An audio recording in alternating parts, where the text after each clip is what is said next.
Good afternoon, RGL TV. This is interesting, make a quick adjustment here. What the heck? Oh, there we go. There we go, I think. There we go. There we go. Okay. Okay, had to do some audio fiddling. Hope that sounds okay. Welcome, everyone, to the first installment of Kentucky Fried Coin-Ups, hosted by yours truly, LRock617, and thank you so much to RGL TV for allowing me the opportunity to be able to broadcast and showcase this new series. Fire up some music from the game when we talk about this. Should turn it down a little bit. Okay, so in line with my own personal streams content, which is primarily arcade related, I decided I wanted to take on a new series where I discuss some games that I've actually put a lot of time into in the past. Some more recently, others maybe we'll be looking at that, something I've done for a long time. And yes, as a matter of fact, I do, which we'll get to that in a moment. Also, thank you for the resub Gigasturch for the 21 months. Hope everyone's having an awesome holiday weekend if you celebrate. So, for my first inaugural episode, I decided to choose a game that I first learned to 1cc back in 2020. It was one of my first projects at the start of the pandemic. This is Capcom's The Punisher, based on the Marvel Comics property of the same name. Really fun game. Came out back in 1993, so it's very much retro. I actually did not play it in my youth. I never saw a cabinet for it. I was a huge Marvel fan, but Punisher hadn't caught on with me the same way that, like, X-Men or Spider-Man did. Doesn't mean I wouldn't have played it, but I just never saw it. X-Men and Captain America and the Avengers were the two most common that I would see throughout, arcades that I would roam during those days. So, let's give a bit of background on the game itself. Released in 1993 and developed by Capcom, the game stars Marvel's anti-hero The Punisher and also Nick Fury as the second player character. They're embarking on a mission to take out a crime lord named Bruno, who actually turns out to be employed under the Kingpin, so it becomes a pivot, and we look to bring down his organization instead. Kingpin, for those who don't know, is like the street-level mob boss in the Marvel Universe. Quite a threat. He has influence everywhere, more money than you can count, and he's also a physical threat. Like, he can actually fight people and is quite large and in charge. Back to the game. While following the same general formula as Capcom's other beat-em-ups like Final Fight or Cadillacs and Dinosaurs, this game also has a range of usable weapons and, of course, as alluded, a comic-style presentation. Despite the fact that I never saw it, apparently it did gain significant popularity in arcades, widely regarded as one of the best titles in the genre, and one of the best video game adaptations of comic books. I actually agree with this. There are 4 notable Marvel beat-em-ups released for arcade within this same time period. You had, all by different developers no less, you had Sega's Spider-Man, you had Data East Captain America and the Avengers, you had Konami's X-Men, and you had Capcom's The Punisher. Of the 4, this one I actually think has the most to offer in terms of gameplay variety and just general fun factor. I think the only thing holding it back maybe from the others is that it has less playable characters. Spider-Man and Avengers both have 4 playable characters each. X-Men has 6. This only has 2, so not a whole lot to work around with there, but the variety you get with playing individual characters is quite a bit larger than the other games. There was also a Genesis port that was ported later, I think in 1994, the year after, by Sculptured Software. If you were here at the start of the stream, the intro music I played was actually from that port of the game.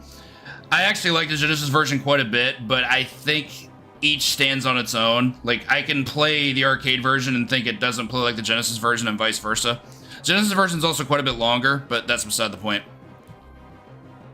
So, this game, much like other belt scrollers, like Capcom's Captain Commando, you'll be following a similar formula.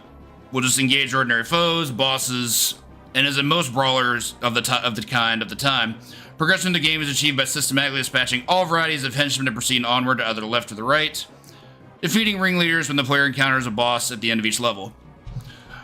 Similarly to the limited roster of playable characters in Street Fighter, and that's Street Fighter 1, released in 1987, This I actually don't agree with, but this states that the size, abilities, and tactics of both player characters are essentially interchangeable. There is some truth to this. They both have your basic moves, your punches, your kicks, your throws. You can do combo strings that end in a variety of different ways, and I'll go over those once we start up gameplay, and some special attacks. There actually are some pretty discernible differences between the two, particularly in terms of frame data. Punisher has a Super Joy special move that consistently hits twice on bosses, whereas Nick Fury's only hits once, so Punisher does have some more reliable boss fights, but Nick Fury has better frame data on things like his flip kick special attack compared to Punisher's sonic kick, as well as his knife combo. You get much more reliable damage output with that.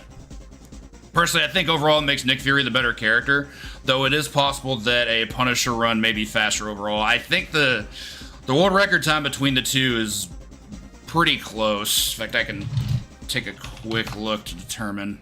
The one thing I didn't research. They're both sub 15. Held by runners from overseas. Punisher world record is a 15-14. Sorry, that's, yeah, 15-14, so I was right. And then Nick Fury's a 15-20, so they're, while not 50-50 interchangeable, you can tell it's pretty close. Let's see, what else do we have to go over? As mentioned before, you got the melee weapons. You've got baseball bats, you've got swords, both of which are varying quality. The real money melee weapons are your knife, your axe. Anytime we can get our hands on those, we're going to be good to go. Shurikens are also throughout the game. They're not particularly good. And you also have the flamethrower, which has some use, because, you know, the thing about flamethrowers in video games is... We'll move on.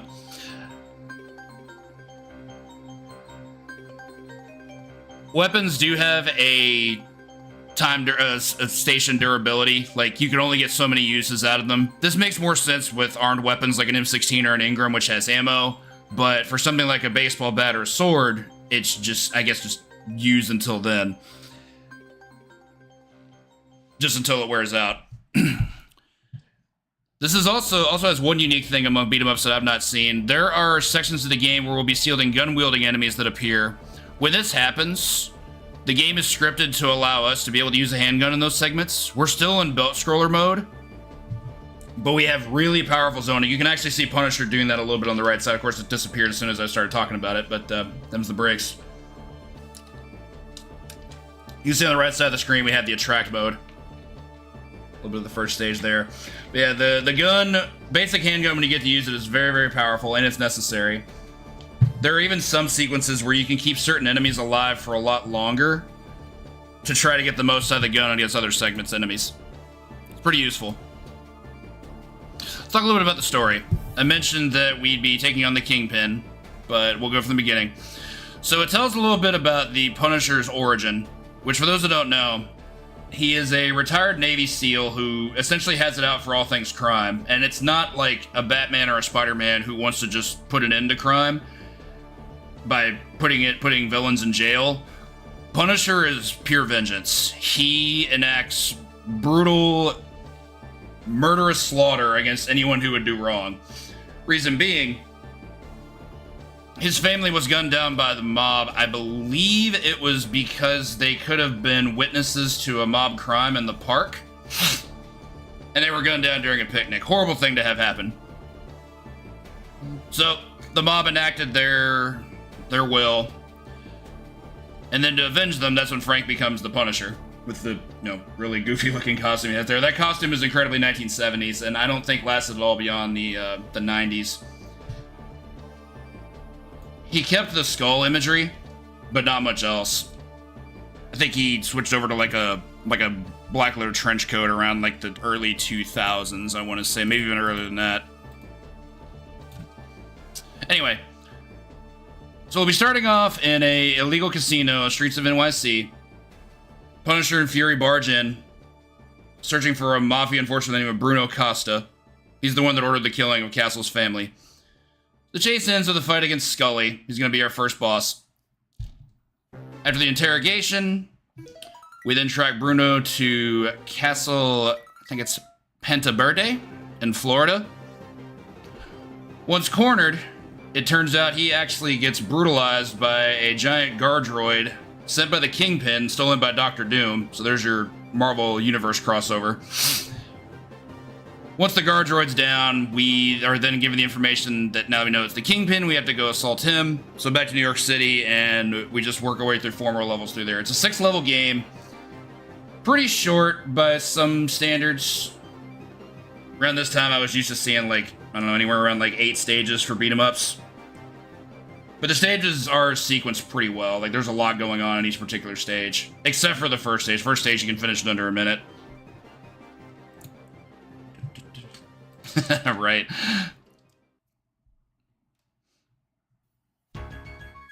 So as far as the development goes, it was released in April 1993. And in celebration of the upcoming Marvel Arcade Collection that's coming out later this year, developed by Capcom, this game was actually the very first Marvel-Capcom collaboration, which a lot of people don't know that. I think a lot of people assumed that their fighting games were, if not the only thing they worked on, essentially the first thing they worked on with, you know, X-Men Children of the Atom, Marvel Superheroes, et al. But no, Punisher was the very first game that they put out from Capcom. Which the other thing I find interesting about that is the characters that appeared in this game haven't appeared in any fighting games yet. Punisher, Nick Fury, Kingpin, any of the Reavers like Pretty Boy and Bonebreaker. They're not in the game. They're not in any Marvel fighting games at all. So they're just in the bubble of this game specifically. Before we get to the manual, I want to show off this really cool artwork that I found. There it is. This was actually promotional art that was designed by Haruki Sensei Suetsugu. Hope I pronounced that correctly. And it does a really good job of showcasing everything that's going on in the game. You've got the mob hit squad there at the bottom. For those that are only familiar with the Sam Jackson version of Nick Fury, this is the David Hasselhoff version of Nick Fury, so to speak. White guy with an eye patch, gray temples, always has a cigar. You got Kingpin at the very top, Punisher in that really cool looking beige trench coat, and a swath of enemies all surrounding. On the left, from the top to bottom, you've got Bushwhacker, the stage 4 boss, Scully, the stage 1 boss, and later an elite enemy, and Jigsaw underneath him with the closed eye. He's the mid boss of the final stage. And on the right, in the top right corner, you have one of the many female ninjas you'll encounter. Unconfirmed if they're members of the Hand, who are a group of ninjas that essentially interact with Daredevil primarily, but I don't think there's ever been any confirmations whether they're or not. Right below her, you've got Bonebreaker, one of the aforementioned Reavers. He's a cyborg who has his entire bottom body converted into a tank tread. And underneath that, with the red light you see there, that's the guard droid. We fight 2 of them in this game, Stage 2 and Stage 5. Second one's significantly harder, but we'll get to that later.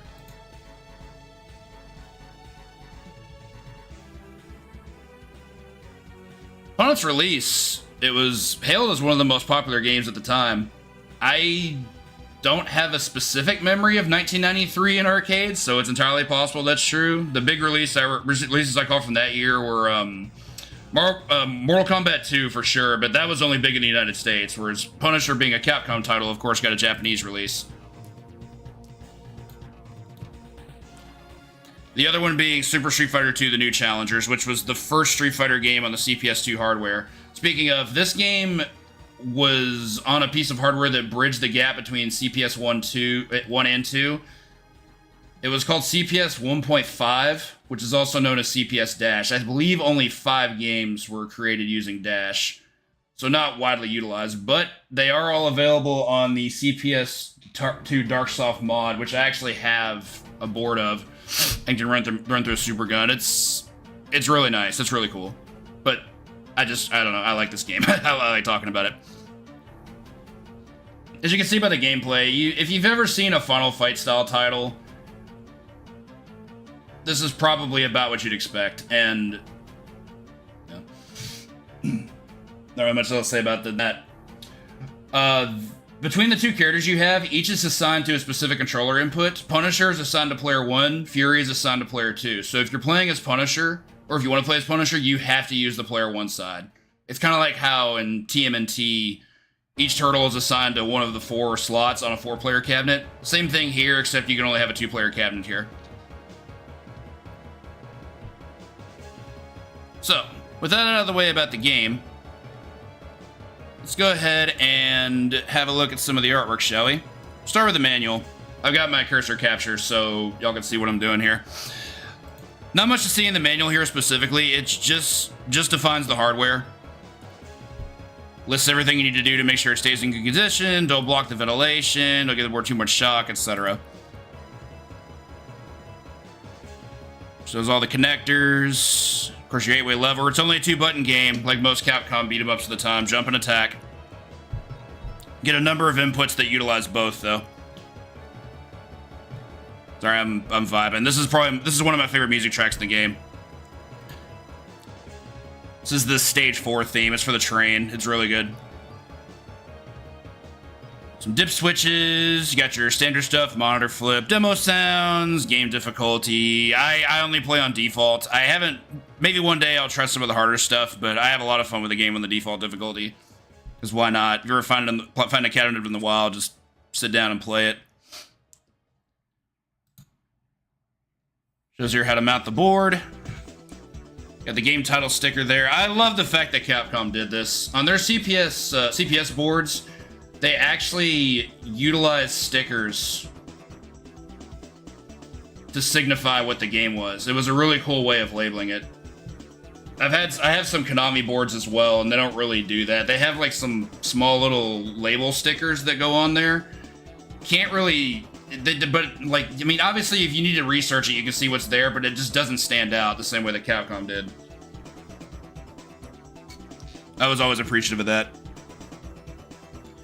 Got your mounts. Move forward here. And then here we have some decent troubleshooting. I imagine back in the early 90s, this kind of stuff was invaluable. We didn't have that there internet to seek out, try to help us with what we needed. To the Arcade Flyer Archive, I was able to find some screenshots of actual flyers here. But I'm going to go back over here for that. Let's see if I can zoom in on that one. That one's going to be a little bit tricky. Give me 1 second.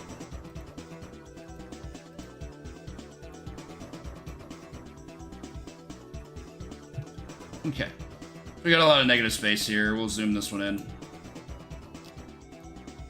This kind of stuff I find to be really cool. It gives some background on the characters. And there's even a page for the bosses and some of the more, I guess we'll say, elite enemies.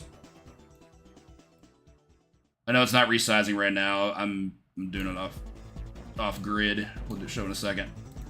There we go.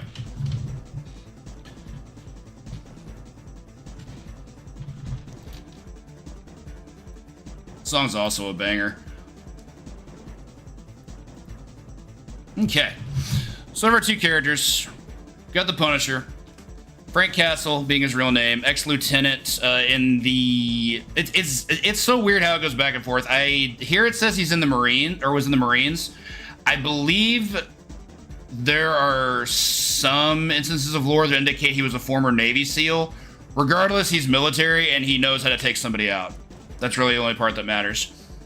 Once an expert soldier and a husband, changed since his family was being involved in the struggle against the Mafia. After escaping from the military, decided to live as a merciless avenger. He then fights the crime organizations, utilizing all the skills he mastered as a soldier. This brings him into conflict quite a bit with other Marvel heroes based out of New York, like Spider-Man and the Punisher, who only look to bring criminals to justice through, whether it be through the law or, you know, long-term punishment for rehabilitation. Punisher doesn't believe in rehabilitation. If you did something bad, you don't want him to cross you. He's going to do what's necessary. Nick Fury, on the other hand, is also an ex-veteran soldier who has experienced many battlefields. So remember, this is a translation. The commander of International Intelligence Service SHIELD, well-known term for those fans of the MCU like myself, ranked as a colonel, much confidence in his fighting skills and war experiences. He volunteers to be in the front line. Cool head, thinks logically, but he can be cruel if he feels it is needed to maintain the world's peace. Bit more underlying about Nick Fury. Nick Fury's kind of crooked, to put it mildly. It's not that he serves under the table of, like, say, major supervillains or anything. That's not really what he does. He believes that everything he does is a means that justifies the end, but the methods that he will utilize to procure those means or obtain those means, they go underneath the table quite a bit, which is, you know, pretty underhanded. Not the most solid guy to have around, but he's also the kind of person who will enforce his will. If there's a hero doing something, even if it's a just thing or a good thing that could compromise the interests of his organization, he's going to tell him to stop. And unfortunately, he's going to have to listen, because even though he's only one man, he has an entire covert ops military unit behind him, ready to make sure it gets carried out. So at this point, when he met the Punisher while engaged in a mission exterminating an international crime organization, they suggested a joint force. You can also see on the bottom, we have quite a few of the moves. There's the normal gunshot on the far left. You got the deadlift. In this game, you can actually pick up prone enemies off the ground, which is really fun to do and actually has a boss strat attached to it. We'll get to that in the future. Next to that, we've got the giant swing. The giant swing is a throw that you can do out of grab using the super joy technique, which is pressing both buttons at the same time. It does cost a little bit of health, but for crowd control, there's nothing better you can do in this game. I actually use it quite a few times. Next to that, you've got the Azuna Fall, which is a jumping suplex. Also just saw it there in the demo, which is really cool. There's actually two different Azuna Falls. You can do the basic Azuna Fall, which means you can buffer it within any number of frames before the drop. But there's also the Super Azuna Fall. I refer to this as Azuna Drop. That happens only at the peak of the jump, and you get more damage out of it. Punisher screams really loud, or Nick Fury screams really loud, and then drops them. I'm not exactly sure of the frame window that's utilized for it. I haven't perfected it myself. I actually don't use Azuna Drop that much, because even though it does do really good damage and has okay crowd control, it's really slow. Compared to the Giant Swing, which just does what you need it to do right away, when you need it to happen. And then next to that, you have what's referred to here as the Sure Killing technique, which is just the standard Super Joy. You press both buttons, you get an invincible attack that has really strong crowd control. Really good against bosses, really good against getting enemies off of you. And you also see a display of some of the items we're going to find here. Hand grenades have stock. One thing to know about hand grenades, if you have less than, I can't remember if it's 3 or 4 hand grenades at the end of a given stage, the game will refill your total back to 3. When you respawn after a death, you come back with 4 grenades. But a game only refers you back to 3 at the start of the next stage. That's actually abused quite a bit in the speedrun, because grenades are very powerful. And if you end a stage with 0, which is going to be the case in most stages, it'll just give them right back to you. Really useful thing to have. Knowing when to use grenades to maximize speed, very important. That was actually a really big thing to learn. Mentioned before, you got a couple of other guns there. Don't use the guns outside of the actual handgun too often. They do have their uses, but they only fire in a straight line compared to the gun that we have through belt scrolling sequences that actually have aiming. Nice. See some other items there. We got dynamite. We have a cement bag, which I think only occurs in 1 level. Fire extinguisher is really bad. It's by far the worst weapon in the game. Flamethrower is decent. It does have its uses, particularly on the stage 2 boss. But fire extinguisher, just no, don't bother. Money and other similar items are only worth points, jewelry, things like that. And then, of course, you have your typical food. You've got your flan, your cheese, your big roast, all of which heal appropriately proportionate amounts. Move it over. Here we have a quick scan of most of the enemies. Got Scully over here in the top left. Stage 1 boss and recurring enemy after. Scully is... This image won't show it that well, but he's got to be like 8 feet tall in game proportions. He's also really fast for a guy his size and jumps really, really far. Skillful assassin who somehow mastered the art of ninjutsu. I don't know how I got that big to be a ninja, but I didn't design this game. And much like I just said, he is very powerful and agile in spite of his gigantic body. Underneath him, we have the stage 4 boss, the Bushwhacker. He was a Punisher villain introduced in the late 1980s. I believe first as a Daredevil villain, but has crossed over into Punisher. He's a professional assassin who has had his right arm operated in order to make himself become the ultimate weapon. So basically, with his right arm, he can transform it into any number of firearms. So he's basically like a living Mega Man in the Marvel Universe.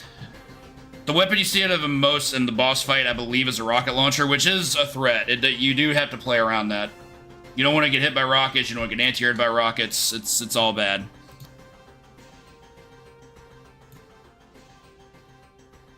We'll get to Kingpin at the end since he's the boss. Top right corner, you've got the Guard Droid. That is the Stage 2 model, I believe. The Stage 5 model, which is much harder, is red as opposed to green.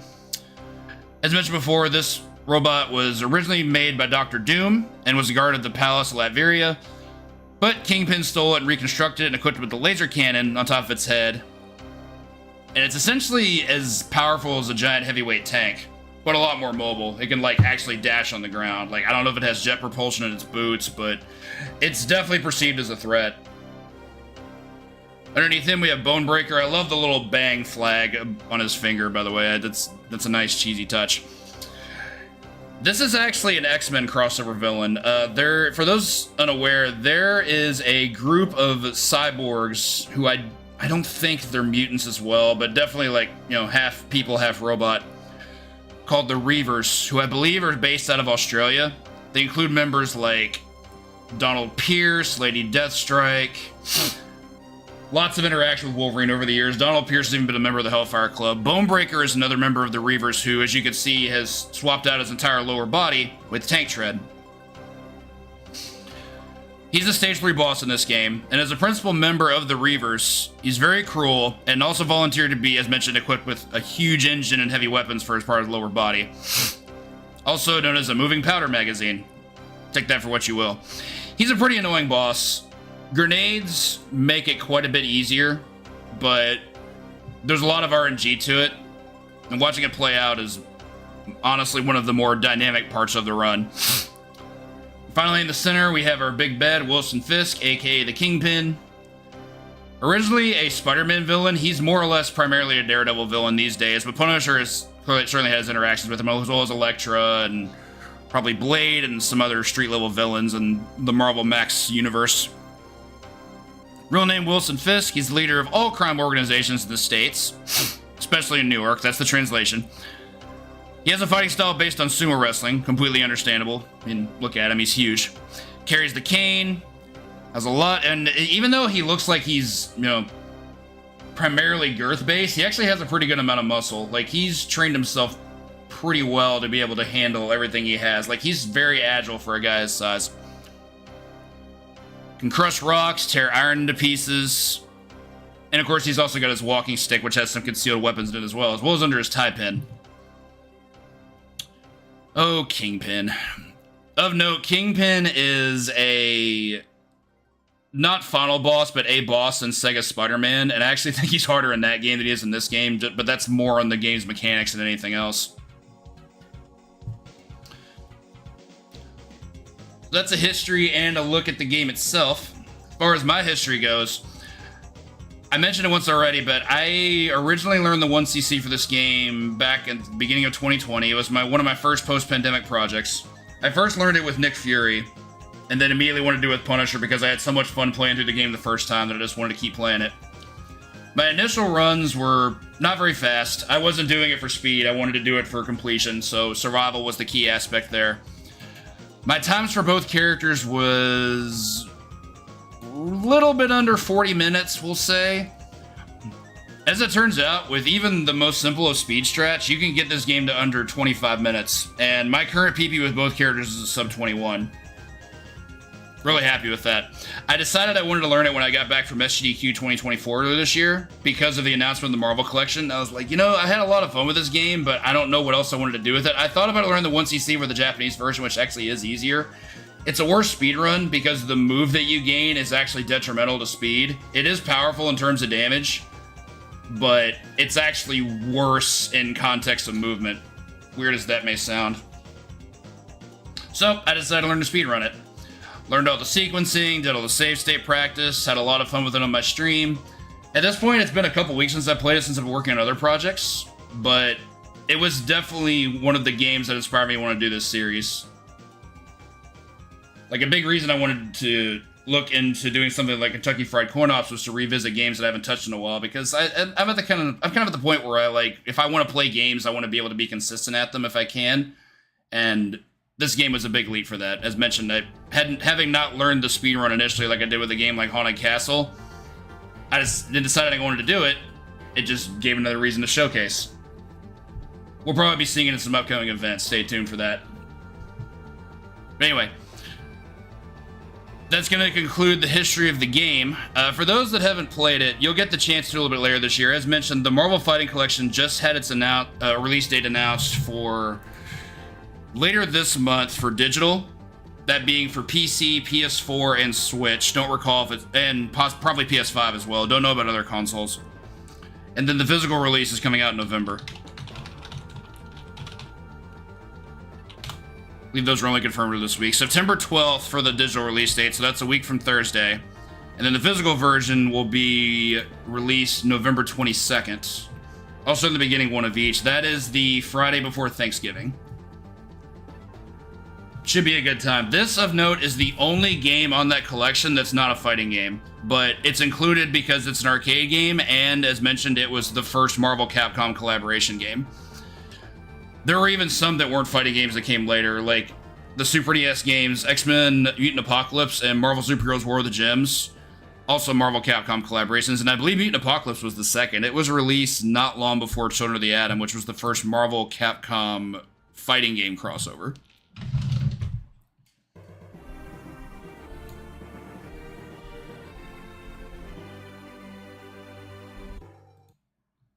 Perfect ending sequence to the music. That was the, not the ending music, but that was the final room clear. So that's a good transition to get into some gameplay. Let's go ahead and minimize this. Hang on. That's a little off. Sorry, I had to change some things regarding the layout, and we'll fix that. There we go. Props to RGL Zone 3-2 for the background artwork and layouts. And in Punisher's case in particular, I think this worked out really well because the color of the poster bleeds perfectly into the background. I'm a big fan of that. Got my inputs down here. You can see underneath the poster. So the time we've got left, I'm going to... Yeah, absolutely, thank you. And 3-2 deserves all the credit for that. He's a master. So anyway, since each character is assigned to a different input, when I do runs of this game, instead of switching inputs, I switch versions of the game, but the world version and the US version of this game are interchangeable. There's no gameplay differences between them. So I've got the world version loaded up right now, so we'll go ahead and attempt a Punisher run. I think I'm going to attempt 2 runs per character, but I'll alternate. I'll go Punisher, Fury, Punisher, Fury. Volume of this game is a little low for some reason, so we'll go ahead and drag it up. Start off as Frank. Thea Prayus. And yes, that is actually what he says. Drop a grenade. For maximum speed output, you do want to make sure that you're in pretty specific spots within given segments for screen transitions. Otherwise, he will like hop in the way and sometimes have to get additional jumps, which cost frames. Drop another grenade. Okay, so I'm going to go for the knife for our first boss. If I get a knife kill here, we're going to go pretty quickly. Quick sweep. Okay, got the throw. Didn't quite get what I wanted. But we should be fine. Knife throw still does a ton of damage. Just doesn't look as cool. Lots of yelling later. And Scully's finished. Also, this stage has by far the best character in the game. And that's the bus driver. The bus driver's the man. You just dropped a grenade on his bus and he's just giving you the thumbs up. He's the best. It's on the Penta Verde in Florida. We're gonna pop open this bench to swipe a grenade real quick. Do that. I'm not sure how this guy's still alive, but here we are. Okay, so we're gonna position this here. Don't love that. I was hoping he pinned against the wall with a grenade. Them against the wall, do this. Okay, so we still have the axe moving into the next scene, so I'm gonna try to go for a double kill. Didn't get it. That double kill's random. It depends entirely on their behavior. There's no consistency to it, sadly. You either go for it or you don't. What's that open? Want to make sure I do enough damage to be able to get this. Okay, so I do that to make sure this guy with the hammer spawns from off screen. Come here.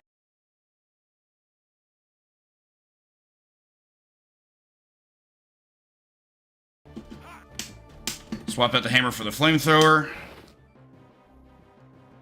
There we have the guard droid, who immediately takes out Bruno. Do a quick dash jump kick into a grenade. Do another dash jump kick for a lot of damage. Flamethrower him down.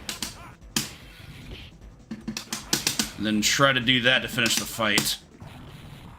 Good fight. Grenades, very good.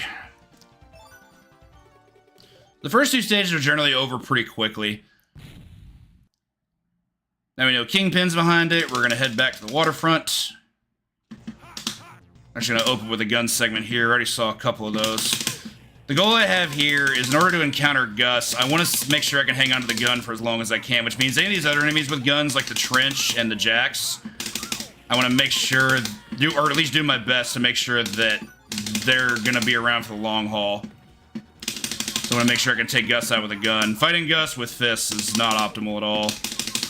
Okay, so we got the car up here, do a sonic kick. That actually despawns a couple of enemies from appearing. That's unfortunate, I didn't want that to happen. Go away. Just go down here, steal a grenade. That melee attack that Golly there is doing is completely invincible. The one where he swings the gun at you. If he starts that, you can't interrupt him. It's really rude. Trying to keep him out for as long as I can. I want his gun, which is the reason I'm not going, like, totally aggro. Yeah, a little bit unfortunate timing there. So here we have our first segment with Pretty Boys. Another group of Reavers. See the ninjas we saw from last stage. Take those out. Get a bunch of this loot. Okay, I got an interesting sequence I go with here. Nice knife combo. Drop the axe. I want to make sure I can maintain this axe to the boss. Axe is really good against Bonebreaker. You want to make sure you have it.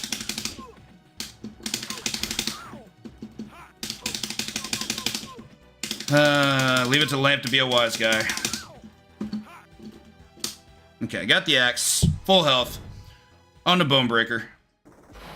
We're gonna do this hit first. Drop a grenade. Throw the axe. Axe does a lot of damage against him. He's got some pretty dirty tactics. He can essentially teleport from off screen for the most part. Drop a grenade. That was unfortunate. Unfortunately, that happens sometimes. Bonebreaker's really good about causing you to whiff. Which is really annoying. Also, don't love our secondary weapon here. Secondary weapon's the baseball bat, and baseball bat does terrible damage against BB here. So the rest of the fight's gonna be something. Even though this is supposed to be a gunfight, Gun actually does very little damage against Bonebreaker because, well, he's a tank. Like, why would you shoot at a tank? The better strat is to get close and throw hands because you're punching the upper portion of his body, which is a lot more vulnerable because it's, it's flesh. I discussed a couple of gameplay differences. They have different properties and they're Super Joy. Punisher's Super Joy, the sweep, hits twice more consistently against certain bosses than Fury's does, like when he whips his belt around. So he has some boss fights that are more consistent, particularly Scully and Kingpin, and to some extent Bushwhacker. Nick Fury, however, has the better command special move in his flip kick, and also a better knife combo because it has better frame data. Alright, so stage 4. This is where the game really begins. Start off with a quick gun segment. We're gonna have a weapon for the next segment, but unfortunately it's random. If it were up to me, it'd be axe every time. Hammer's actually really good. I'll take this. Up this way. Hit these dudes coming out of the door. Need one of these. Very important to break that bag. If you don't, this Dylan here lands on the bag, and he's actually really, really hard to bring down. Corner these enemies as much as I can. I didn't even think to use the bag, but here we are. Okay. Alright, Leon predictably is being a jerk. I'm gonna see if I can get some food. I'll cost myself some time here. Get a fresh axe, because we want it for the next segment. Sucks I missed Max, but that's probably okay. Cut these dudes down as much as I can. I should be getting more damage from Max here, but this is fine. They weren't exactly the most cooperative. Bukasus are by far the most dangerous enemy here. What? Okay, so I definitely want his knife. See if we can get another nice knife combo here. Knife combo is real good. Sword, definitely not one of the better melee weapons. You'd think it would be because the damage is actually great. But it has one discernible flaw if you're trying to go for speed. Every hit with the sword causes knockdown, so it's basically impossible to combo enemies. Just take them out with a flamethrower. Okay. I thought that might be enough. I want the knife for the next segment, which is why I'm trying to be so careful. Okay. The next segment, we're gonna come down here and counter a Gus. I want to throw him. Let these other enemies out of the door. I was trying to make sure I could knife them. This is okay.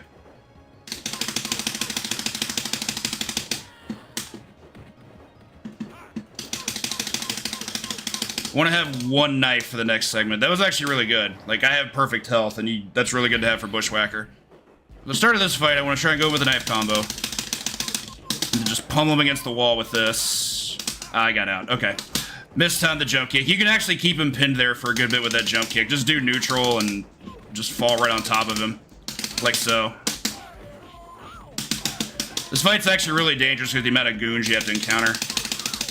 If I could just do knife combo all the time, I absolutely would, but unfortunately it's not consistent. Grenades are really useful. I'll actually go ahead and grab this.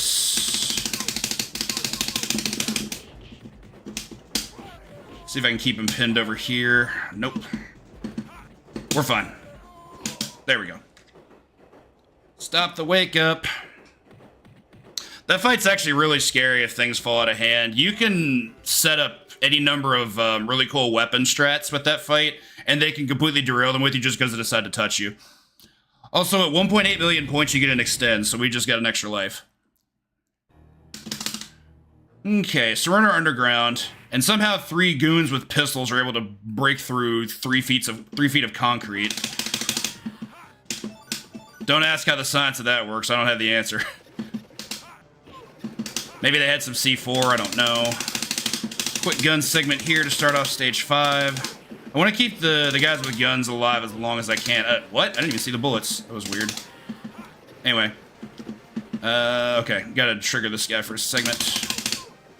Okay, let these guys come in. Drop a grenade.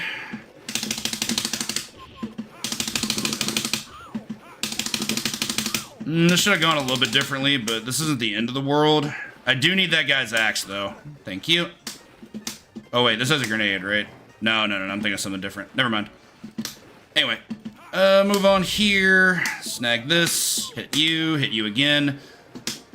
This Wildcat with a flamethrower is by far the most dangerous enemy in this segment, so I want to kill him as quickly as I can. Quit jumping. Pipe, not very good, but it does have really fast hits. Like, the recovery data on it when you actually land a hit with it's pretty good, so we'll go for it. How did that miss? Red lamps have really weird collision detection. I don't quite understand it. Okay, so for this here, I have a couple Gus's. A Gus and a red, technically. That's unfortunate. I was trying to go for a grab, and he decided to have iframes. Throw you here. So this is what I'm trying to do. Get him up against the wall. Break that to get that grenade. We're definitely going to have to get some jabs here. And one of the downsides of fighting these enemies is that they do have really good, they have really good iframes when they want to. They can just break out of all kinds of stuff. Quick pretty boy segment. We're going to see these guys a bit more fleshed out here. Drop a grenade. Do a lot of damage. I'm trying to be really careful about my health here. I say as I spend health to Super Joy. Pretty boys drop health when you kill them, so that's why I was going for that. More grenades. This is actually a really good place to use grenades. I want to make sure I have 2 leading out of the segment. That was not good. I did not want to take that damage. Alright, let's move on. So bat's not great here, but we'll use it. Axe, as mentioned before, would be amazing. Okay, not how I wanted that to go, but that's fine. Okay. Break this, take the health. See if we get this knife combo. Very good. Got another one. A little bit off for that one. This section's very suboptimal without knife, so I'm gonna have to brawl here a little bit.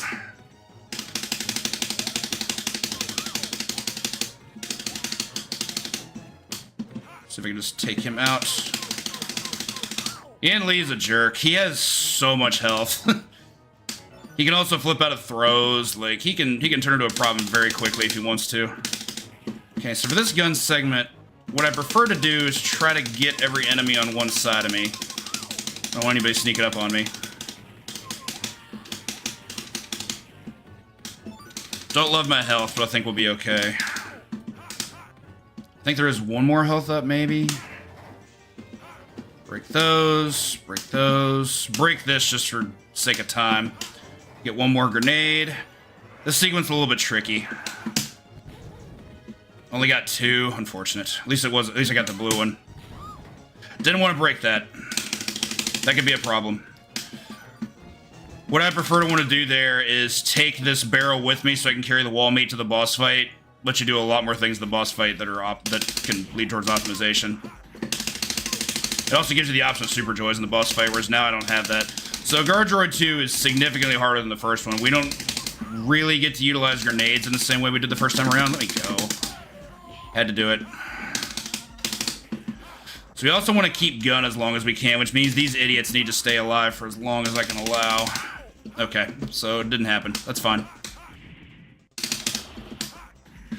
Lining up with Guard Droid like this is very dangerous. It has those lasers that... they hurt. That's really all I need to say. They hurt like hell. I don't want to get hit by that. I'll brawl with it if I have to, but I'm not in a good spot as far as combat goes. We'll get another enemy appearing soon that will allow me to retain gun and be able to fight it the way I'd like. I'm actually going to try and drop a grenade for some damage. I believe the pretty boy that allows for gun use requires Guard Droid to be in a specific health total. There he is. Okay. Back to gun.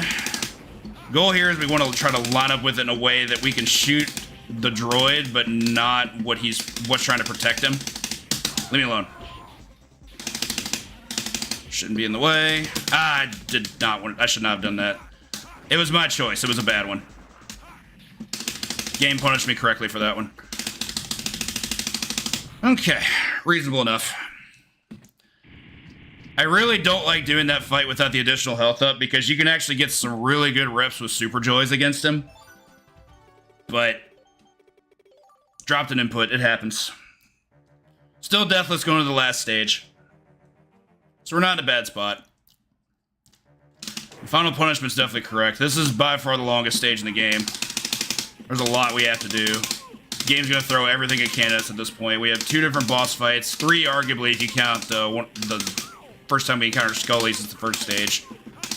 I'm gonna make sure I can gun these idiots. Okay. Some movement. Stop here at this pillar. And I turn around because I want to make sure I can take these guys out because some of them drop grenades. We get a lot of grenades in this stage, and I want to make sure I can get as many as possible. Missed one. That's unfortunate. I thought I was in range to be able to jab. I'm actually going to keep this guy alive as long as I can. Okay, so we have knife now.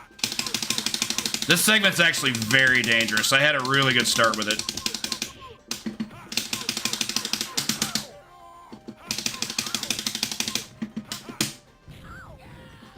In lieu of not having the additional grenade that I was trying to get, I just went ham with knife combos and it worked out. Go that way. Did not want bats. Yeah, Wildcat's gonna be an issue. He is programmed to basically be distance perfect with you to make sure that he can get those hits. Pretty good segment all in all. So we're gonna grab you, go this way, drop a grenade. There's our health if we need it. Drop another one. Quick gun segment with some trenches. And a pretty boy. She should have been gone already, but whatever. She's gone now. Of note, ninjas can actually block bullets. So not optimal to have to take them out with gunfire. That's my fault. The key about fighting pretty boys is just don't let them line up with you. If you're not sequenced with them in terms of distance, they can't do anything to you. Axe is fine here. So here's a Scully fight. This fight's rough. Particularly if he wants to go off script, which he usually does. I'm gonna sweep here until I can get rid of him. Also did that to make sure I could spawn that grenade. Okay, so we're... Oh, that's not good. Yeah, unfortunately the flamethrower can definitely beat out rolls. That way. Get a setup here. Can't really play for speed for the moment. I gotta play the way the game wants me to. Okay, that'll work. We'll take this axe. Move on to our elevator. So the elevator's pretty sweet. It's actually one of my favorite segments of the game. Part of that is definitely because of the music. This music is tremendous. And it's only used in this segment, so I cherish it while I can. Bunch of goober enemies we just have to gun down. Okuso here is the problem. Mainly because we can run out of gunfire before he shows up. So here's Jigsaw. Fortunately, I missed the knife. Oh, there it is. Yeah, I should have done something different there. Okay, so with Axe, what I want to do is I'm trying to line him up out of that. See, this is the problem. His melee attack is invincible as hell, so what I'm looking to do is get off axis with him. That way I can just swing a melee weapon and do a ton of damage. He had excellent spacing there. Good for him. Okay. There we go. Not the best fight, but we adapted. Okay. Yeah, of course, this is an elevator. This is definitely a beat 'em up now. We know this. Okay, so the real kicker of this segment is this guy. As mentioned before, Wildcats are gross. They have perfect spacing. So I'm going to get him against the wall. Throwing out sonic kicks because they'll do a lot of damage, especially when they can hit twice. This is the last room before our final boss. Move up here. Do some damage there. Go back in this corner. And here I kind of want to just maintain gun as long as I can. I've never seen that happen. The Wildcat just gets beat up by his own goons thing. Okay, so he took care of him quickly. That's good. So here what I'd like to do is do my best to try to decapitate both pretty boys. They are fighting right now. Okay. So here what I'm going to do is move on. Because I want to try and fight these knife guys with gun intact. You can only do that if you allow the pretty boys to continue to spawn. Makes this segment really tricky, but it does give you good speed if you can pull off a good fight. Which of course is tricky. I'm going to do that just from some spacing, try to get some health. Nice timing. Leave me alone. There's a chance we're taking a death here. I hope not, but it's a non-zero chance. Still alive, huh? Hammer time. Alright. So, moving on. We'll take this health. This is the hit squad. I'm gonna have this red spawn, all these ninjas spawn, and I hope I can get them all up to that side. It's like I might be okay here.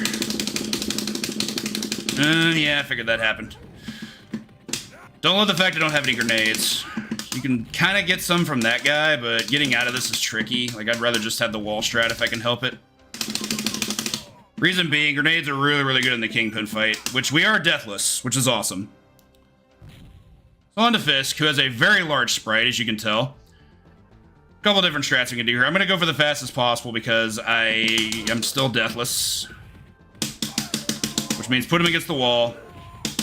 We're just going to abuse this for as much damage as we can. We can't do it on a single life. He has too much health for that. But we're gonna get as much damage as we can out of this.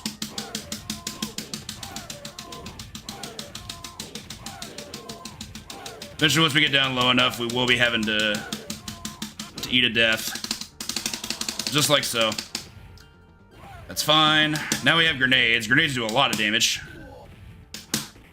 Abuse. And that's the game. Slow-mo death of things. I don't know what I was trying to say there. Yeah, that's a solid Frank clear. Only one death. Deathless all the way to the final boss. Worked out exactly as it needed to. We get this dope ending music, too.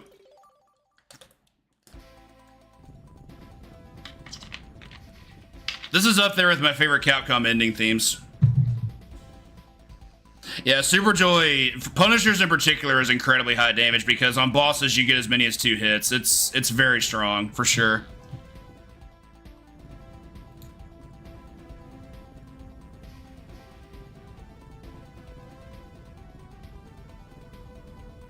Appreciate the GGs, everybody. Thank you. Of note, having learned the speed strats recently, I still have not yet no-missed this game. It's a project I might work on. I could essentially have that exact same run up till the Kingpin fight, but for him I'd have to switch to the safe fight, which is a chain grab fight. Really fun fight to do and watch, but you can also lose it. It would break my heart to get that far and, like, get to that point and then lose it because he slipped out or something. It's a pretty execution-heavy fight if you have to play safely.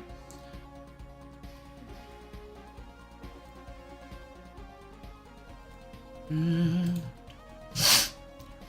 260 ex-criminals in Kingpin's fortress. But of course Kingpin escaped because that's what he does.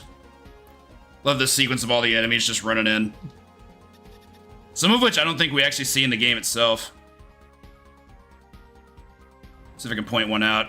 I know we never see the doghouse that our friend Lamp there is carrying. Pretty boy legs is a nice touch. Got all those weapons.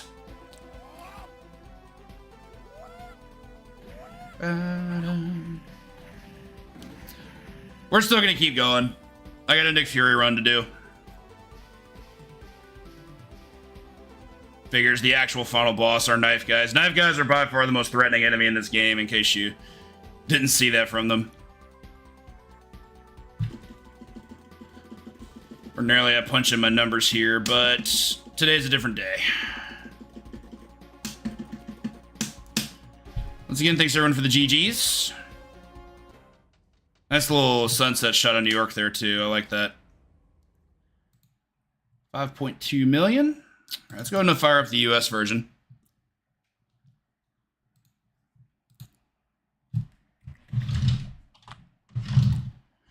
I do have a number of ways to run this. I have it on Mister. I have the Darksoft board for it, so I can play it through a super gun.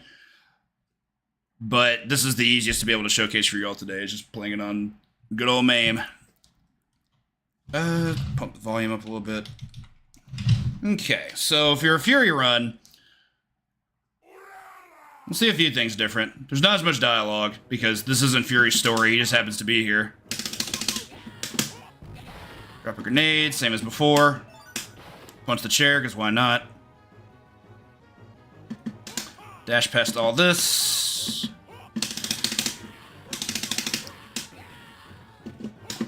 Drop a grenade, take those guys out. The guy with the bat is by far the most lenient here to have to deal with. Okay, so with our knife, hoping for knife combo here. A little bit more essential with Fury. Oh my gosh. Bodied. Okay, so we got the rebound at least. Okay, had to drain a bit more of my life there, which was a bit scary. That kick was brutal. Oh, what? Oh my gosh, I'm so sorry, everybody. Why did that happen? Oh, I know why it happened, sorry.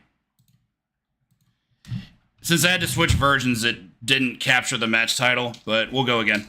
Really sorry about that. Small technical issue.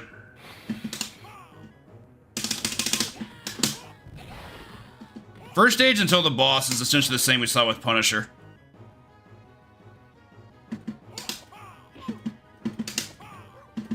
And it's not so much the version's difference, I just have it set on different inputs. A little bit awkward. Got all the enemies I wanted to, though, so that's good. Okay, so let's take the knife. I mean, it was an okay stage. The boss fight was just a little gnarly. We'll try again. Back that way, please. He just swings the knife so much faster than Frank does. But it's really hard to get consistently 2-hit Super Joys unless you're hitting another enemy, because that causes slowdown on the hit stop. So anyway, since Fury isn't quite as violent as Punisher, we're not going to shoot him. We're just going to flash kick him. Fury only wants information, so he just pulls a Batman there. Quick giant swing. Sit down. Okay. Drop a grenade. No frame 1 teleport, very good. The ninjas sometimes do a frame 1 teleport when they appear, and it's the worst. Because you can't stop them from doing it. You can't interrupt it. They just decide to do it, and you're screwed. You lose a ton of time. Okay, missed it. That's a 50-50. Not much you can do there. Those women actually revive health, but we don't need that right now. Really? That hit me out of roll. Okay. Take this hammer. Okay. Same as before, we're gonna take the flamethrower.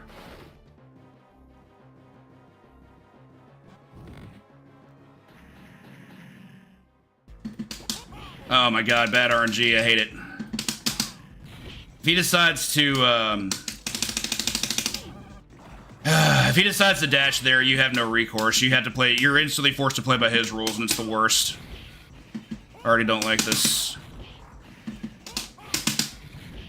Okay. Not a good fight, but at least it's done and we didn't die. So the start of the fight, Yardroid has a few options he can do. He can laser, he can do a dash punch, he can try to go for a super jump. For any option that isn't the dash punch, you can definitely start your combo on him right away. But if he decides a dash punch, there's a decent chance he's going to get away from you. Push you into the wall and create space that's good for him and not for you. Oh my gosh, the worst. Trying to make sure I avoid this jack here because I'd like to use the gun as much as I can. Good enough. We get fast car spawn? We did not. Drop a grenade. Take care of a few goons here. Not what I wanted.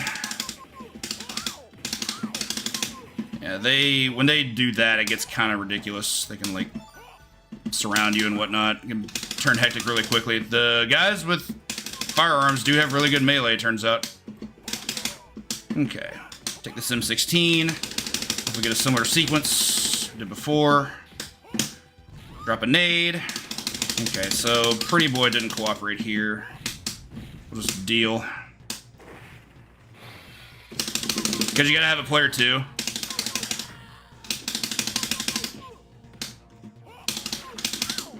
Okay, so we want this axe. Do it again. Ooh, the range. Not how I wanted that to go. Oops, didn't want to toss that knife. That's okay.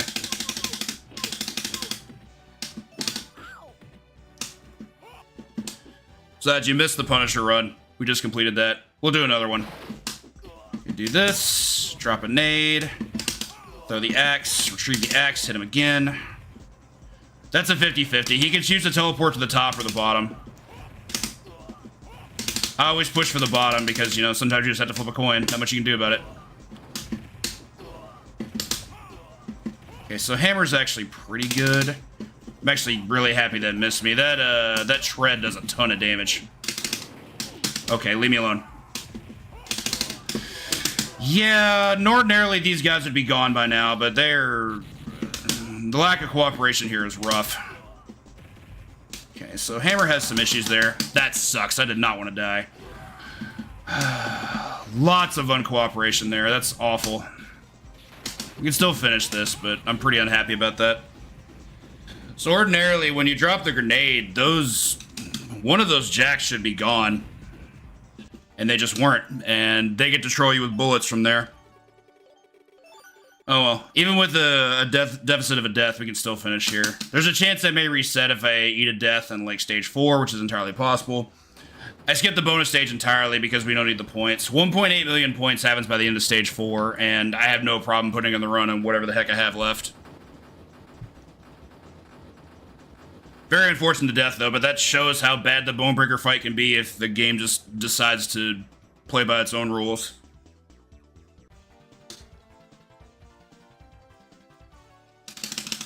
Of note, because of the inconsistency of the Super Joy, I do believe Fury's Bushwhacker fight is harder, but there are some that disagree. There might be different strats for it, but I believe those are survival-based strats, not speed-based strats. But I can't confirm. Okay, so sword, not great, but we'll wing it. I think I mentioned this before, but the weapon you get here is completely random. You have no control over what you get. Okay, that's fine. Still does good damage. Okay, got that. Got that. Don't like her teleporting out. Didn't want to get hit by that either. Mizuki's kind of awful when she wants to get away and do stuff in her own time. Okay, so good news is we have a full axe. Don't have full health. Take out these idiots. Okay, get the knife guys in here, drop a nade. Axe does a lot of damage. I'm gonna let this guy get up here and then try to finish him off. Okay. I want that knife.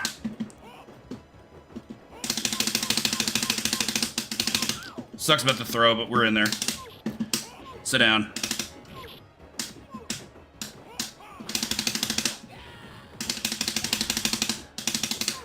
Oh, jeez, I did not want to spin that. Yeah, spending knife there was bad. Unfortunately, this game has item pickup overlap, similar to what Alien vs. Predator has. I'm going to try and make them best with what I have. Thankfully, axe does a lot of damage, and yeah, that happens sometimes too. Yeah, this is not good. This might require a reset.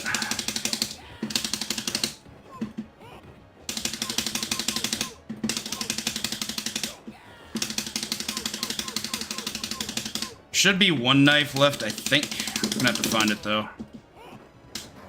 Yeah, there it is.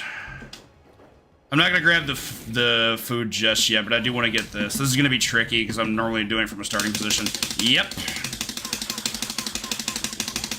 He went all the way on the other side. Good news is we have another knife. But I have to be able to make sure I can use it. This is the thing that can happen here. The fact that there are other enemies here is about the most relevant thing you can think of. They're there to be strat killers. Thankfully, I have a good amount of grenades left. So I'll hope for the best.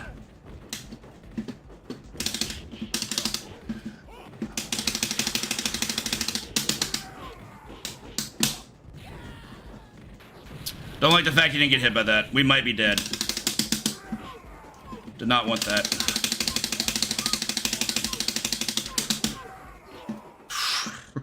I don't know how the hell I got out of that. Gotta take it, though.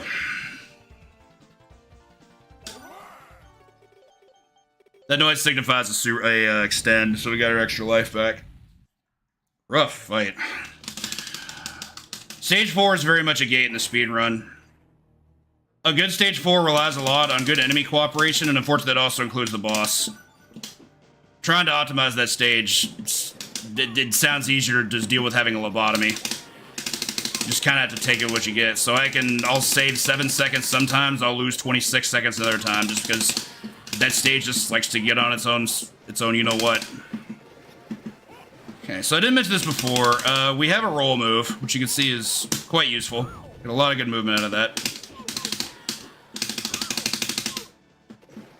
Don't like the fact he didn't die. Okay, so we'll take this axe, because we want that. Take out Dean here, because we want this cat to spawn. As much damage as I can out of axe. Pipe's not great, but we'll use it. It's a consistently occurring weapon in this segment, so, like, we just get it, we just have to use it, kind of. Okay, so. Pipe not great here, especially when they flip out of throws. That's another thing Gus's and Reds can do. They can sometimes just soften throws, basically tech them. I'm trying to flip kick there. Thank you. I do a super joy there to make sure I can break the crate. So I can have this grenade. We need as many of those as we can get. Like this one. Start this off by trying to fee off that. Drop this. Red pretty boys notably have less health than silver ones. So they die quicker to grenades. Throw for spacing. Most throws in this game you can break. Up to and including kingpins, but his is by far the hardest to break. You have to mash like crazy to get out of that. I think I'm going to actually save the grenade. Ordinarily, I'm down to 2 grenades for this segment, but after the death I took, I'd rather have as many as I can spare for the final boss, or for the boss of this stage. So hammer's pretty decent. That way, anything that can take out knife guys faster is good, and hammer does good damage. It's like 0.7 axe or something. I probably shouldn't have grabbed that yet, but here we are. I also think Fury's knife combo might do more damage than Punisher's, but I can't confirm that. That could just have to do with spacing more than anything. Not know I still had any hammer left. Boo. Okay. I tend to like having knife in this segment. It's a gunfight, but knife can do some good things. Like so.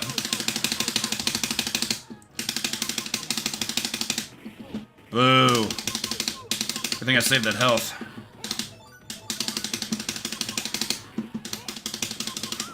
Tried to roll cancel there. I goofed up the input, but that's okay. You can stop your roll short, which means you can do stuff like this. Break that. Try to have a quick kill on these ninjas. This is unfortunate. Of course, the one that didn't get hit is the one with the most health. Blue Ninja has by far the most health of the 3, so if you miss her with one of the grenades, you're going to have a bad time. I also did not want to break that barrel, so I misspaced that a little bit. Alright, so good news about this guard droid is we're going to have one more grenade than I had last time. Did that for safety reasons. Leave me alone. So leave me alone. When he lands, there's a random chance that it causes a ground quake, kind of like Gutsman and Mega Man 1. I'd rather just not get hit by that. It doesn't do damage, but it's very disruptive, and it can cause him to be able to, like, use Oki setups and stuff. I'd rather just not give him that option. Kind of have to turn this into a momentum fight. Just gotta stay on him. I knew he was gonna do that. Leave me alone. Interesting. I'll kill them because I can keep the gun now just because of the pretty boy.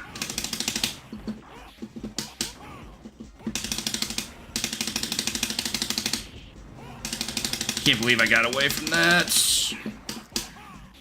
Hot dog that one a little bit, but I'm okay with it. No! Getting close enough to him to dodge lasers and still be able to maintain gunfire, it's a skill. I'm not saying I'm good, I'm just saying I'm better than I used to be. Fair enough. Needed to be done. Oh, I still have my grenades. Didn't even pay attention to that. Fight worked out despite itself. Okay. So, on to our last stage. I actually think Fury has a... I wouldn't say an easier time, but I feel like I get better reps on this stage with Fury compared to Frank, with the exception of the final boss. This Kingpin fight is a little bit harder because he can't consistently get great damage off Super Joys the way that Frank can. We do the same strat, because why wouldn't we? But if I have grenades going into the fight, then it should be okay. So I might have to preserve those a bit better. Okay. Bang, bang. Turn around. Once I get the second grenade, I lunge over there and try to make sure I can get all the things I need.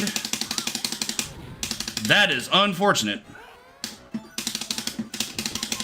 I always try to make sure I can hit him before the grenades pop out and hit the ground, but we're just not always the case. As many knife combos as the game will allow. Okay, so miss the knife combo. I'm gonna have to grenade here in a little bit.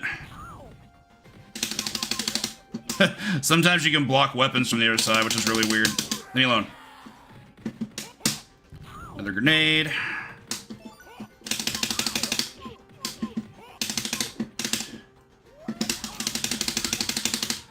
Okay, so I got some work to do. I'm gonna be able to play this for speed. A lot of suboptimal things happen. Wow, okay. Tell me how you really feel. Alright, there we go. This is fine. Did not love that teleport. She got to get away from the grab, and that makes her harder grenade, but she still got grenaded, and that's good. I'll hold off on the health for a little bit. Alright, she is being frisky. She only needs one more hit, because unfortunately 2 grenades is not enough to kill her. That was rude. Attack the throat, I still got shot. Okay, got her. Gotta play a little safe here. Alright. Good enough, I suppose. The Scully segment's a little bit harder with Fury, I've learned, for a couple of reasons. So we'll take Lance. Lance isn't particularly good. We can get some good reps out of it, and then sometimes stuff like that can happen. This is bad. Not gonna lie, this is really bad. I have a lot of work to do because Scully just had to escape. Oh my fucking god. I try not to swear during RGL streams, but this is incredibly frustrating. Scully gets loose, bad things happen. He also just has a ton of health. So he can just enforce his will for the most part. Also unfortunate.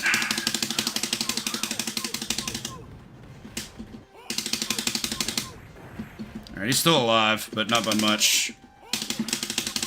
The turnaround, I feel ya. Not super concerned about my health. If I have a good Jigsaw fight, I should be fine.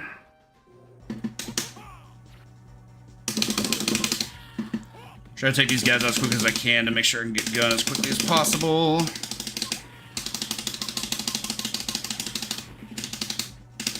Yeah, with the good enough elevator segment, there's a full health right after the first wave of enemies in the next room, so all things considered, I should be okay. I'm still alive, of course.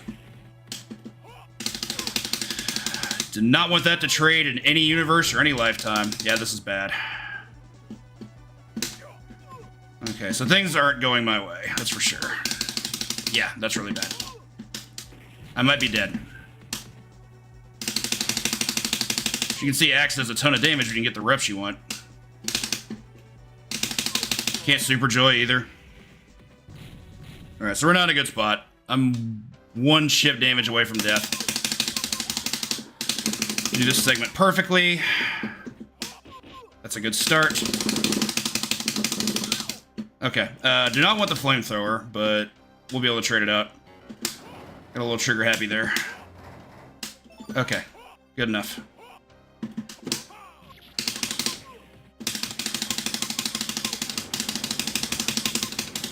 Clutched it up past the elevator. That elevator was terrible.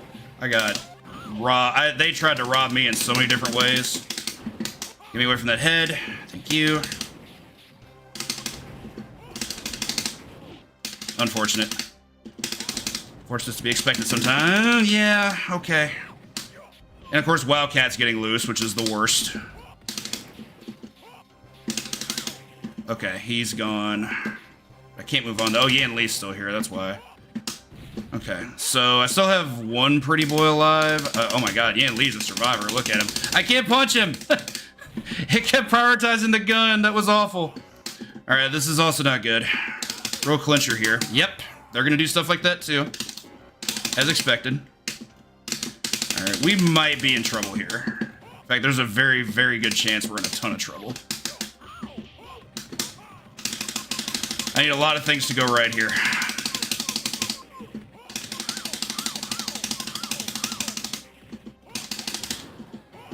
Dead? Gone? Okay, good. Okay. Try for the grenade setup here.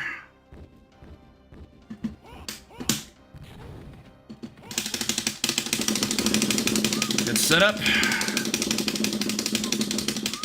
to deal with them later. Or deal with them now. Get away from this. Those don't have friendly fire, sadly. Okay. I feel like I broke that, but whatever. Okay, so 2 grenades is good. My health, not so much, and I'm down a life. We're just gonna have to do this best we can. If he blocks, I get immediately cancel into a grenade. Okay. Okay, so that did hit him. I was very scared I released that too early. Yeah! Kingpin grabbing is really bad. I'm gonna try and go for the speed strat kill. It's gonna be really risky. But I think it's correct. Don't like him going that way. I can get him to the other wall, but right wall is preferred for me. Just personal preference. Not that I need it. Think I should have this?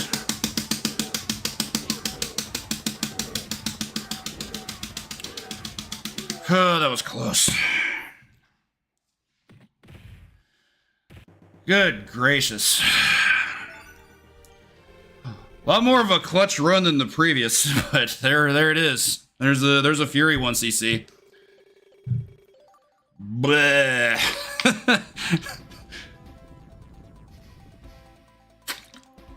Had to play my butt off there. That Scully segment nearly ruined me. I wasn't sure if I had the confidence to recover that. I put so much work into having to reset all that back up, and it still almost didn't work, but thankfully a timely knife combo put me back in the green. Whew, okay, so, as you can tell, there's a decent amount of strats there that aren't safe, but it's all done for the sake of speed. I enjoy doing them. I enjoy it a lot more than when I first learned to 1cc the game, back when I was doing like 40-minute runs. Not that there's anything wrong with that. It's certainly safer, but I don't know. I like my speed strats. I was a speedrunner first.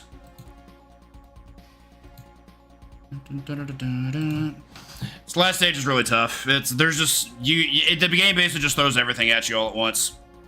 Lots of sequencing. Did not find any body identified as the Kingpin. This ending music still slaps.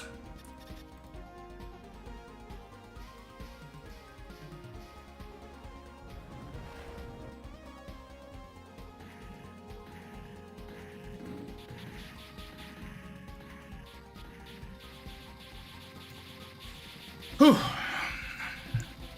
What a run. As mentioned, the Kingpin fight's a little bit harder with Kingpin because you just don't get as much strength in the damage reps. I think per initial hit it might do more damage, but I'm pretty sure it doesn't do as much damage for every like 1 hit for Fury, 2 hit for Castle.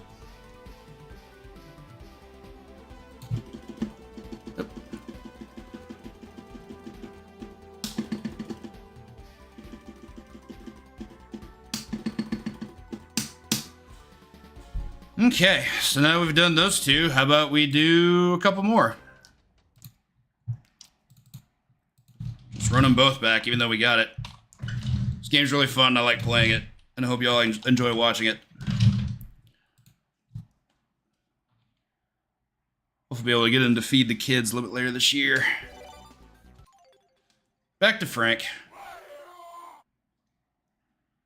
For those that didn't get to catch the first one.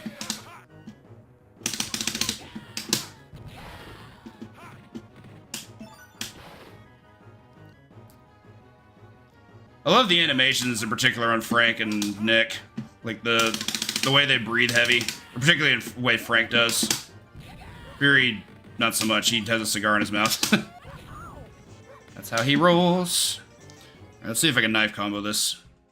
Didn't get it last time with Punisher. A little bit harder to set up with him.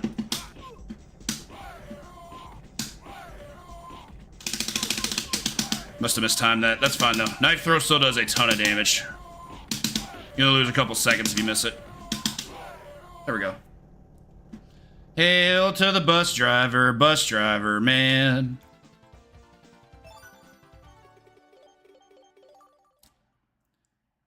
Thumbs up, boy. That bus driver's the OG. I will not hear any arguments against him not being the best character in the game. Take those idiots out. Sit you down. Jumping, huh? Okay, yeah, that's not common. This is unfortunate. I have to set this up a little bit slower. Might still get it anyway. I'm just gonna toss away the axe. I don't want to go for the double kill. Because if you miss it, you lose time. And whether or not you get it is random. Prefer to be consistent. Okay.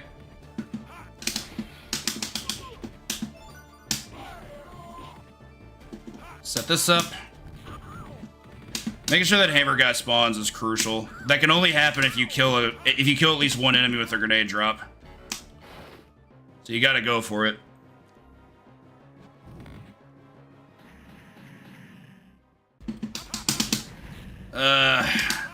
And it misaligns too.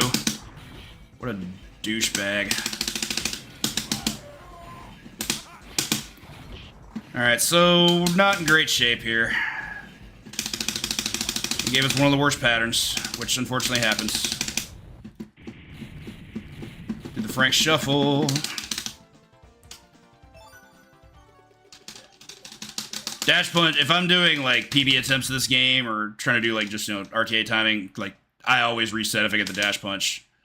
It's not that far into the game, maybe 3 minutes, and I mean, it's a dice roll. Gotta control what you can, right? For the sake of saving time. That's unfortunate, I wanted to shoot him. Didn't want that to happen either. I still have grenade, or still have guns, sorry. Not anymore.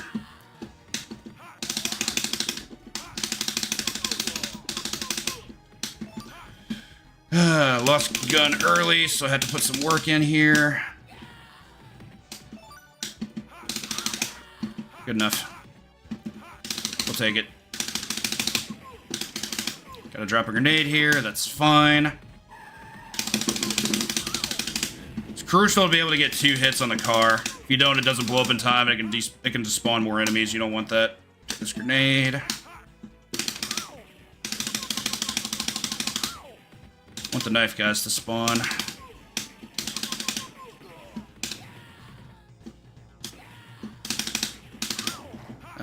Very much want the Sim16, thank you. Get really good burst damage here.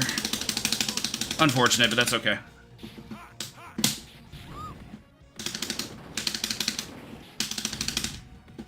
We're fine, everything's fine. Move it up.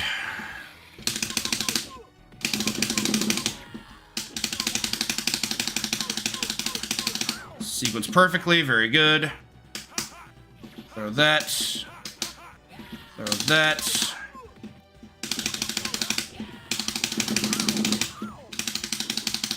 Didn't quite expect knife there. This is unusual. Okay, I'm gonna go down here and get the food, because I won't get another opportunity to get it. Making sure you can get everything you need, including full health in the axe, is timing specific. You gotta mitigate it as much as you possibly can. Sometimes that will cost you time. Unfortunate. Also, you should be dead. How did that miss you? Whatever. Ooh, the worst. He dodged and made an assist call. Good for him. Yep, this is happening. This is also happening.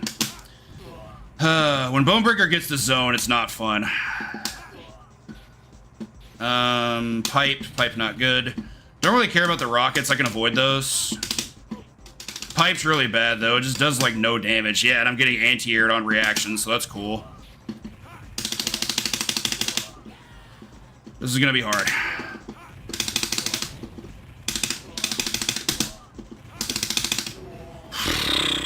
Okay.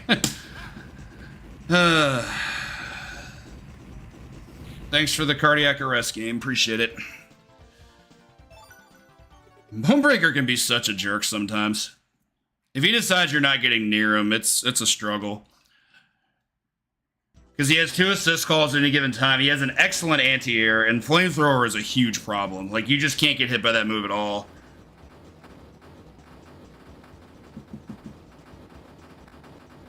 It has a gigantic hitbox from the front, and you essentially can't challenge it with anything that's not invincible, which means you either have to throw a weapon at it from the air or super joy underneath it. It's rude. Take this. Do this. Don't want to get shot. No, thank you.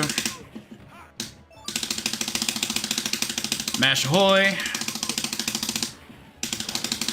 I've definitely seen videos that feature faster mashing than this, and I have no clue how it's possible.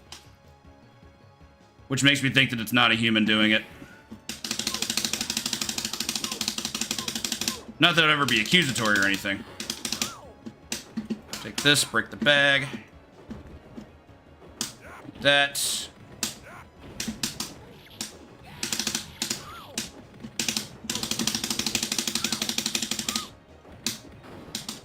Break that.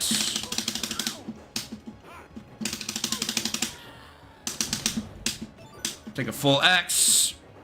I'm not. But I enjoy playing it and I have a really good time with it.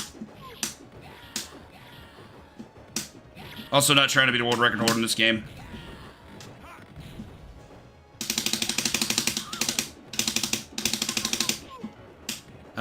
Okay, I did not want you to fall, but okay. Moving on. Wow. Beat the roll. Lamp's jab is absurd. I think the hitbox just covered. It's like a 1-frame mid. You can't roll underneath it if he doesn't want you to. I mean, that's what TASs are for. That's what I was getting at. Axe really good here. Okay. So I have knife, which is great. Don't like that at all. Let you get up.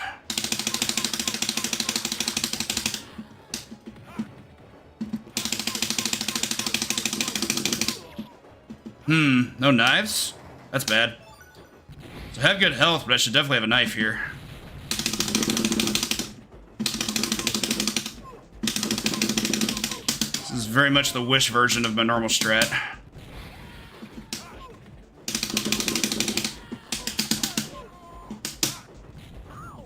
Unfortunately, I missed that. That's really bad. Alright, I had to spend my last grenade so I get this health. His punch is absurd. It has entirely too much reach. Alright, so I have to do some weapon strats here that I really don't want to do. But the game isn't really giving me much of a choice.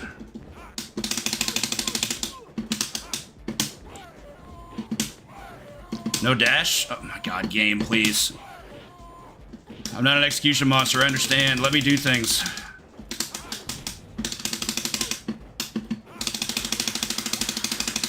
Got that going for me, at least. Bad.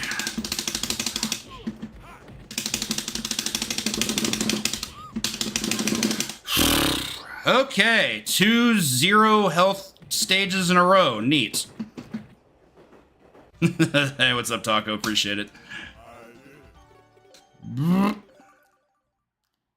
Off we go. I don't know how I missed having a knife at the start of that fight. I thought I had him counted correctly. You're supposed to be able to get at least 3, and somehow I only had 2. One of the enemies must have despawned with 1. That's all I can think of.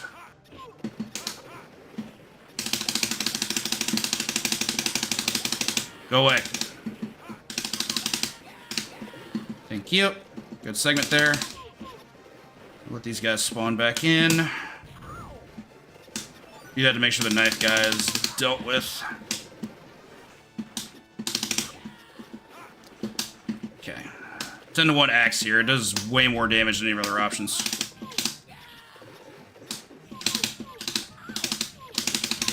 Hitting enemies with an axe is just so satisfying.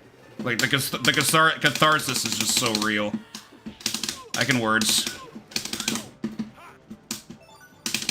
Get up, you piece of excrement.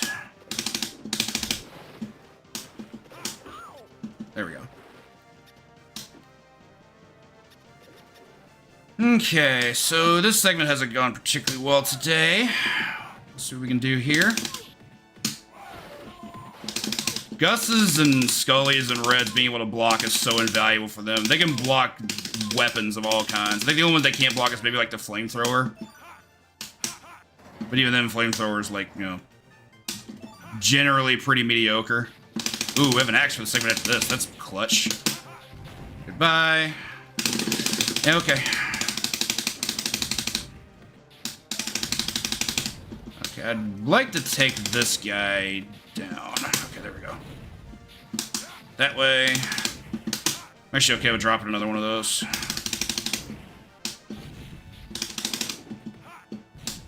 I don't want that. Axe time. Comes out in 11 days. Digital only at first, but yes. It's a big part of why I wanted to play it. I like to promote stuff like that. This game is gas.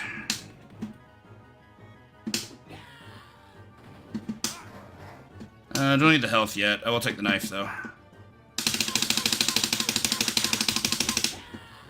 Take this one. Did not want to grab, but here we are. What you doing, homie? Ian Lee and his 1,000,000 health.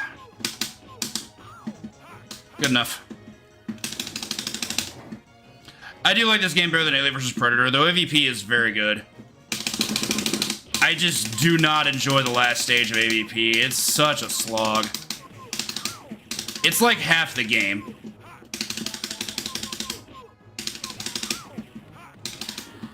Still an excellent game. Maybe the best moveset of any Capcom game. But the last level has some questionable design. My personal opinion. Don't love it. Okay, so Red's still alive.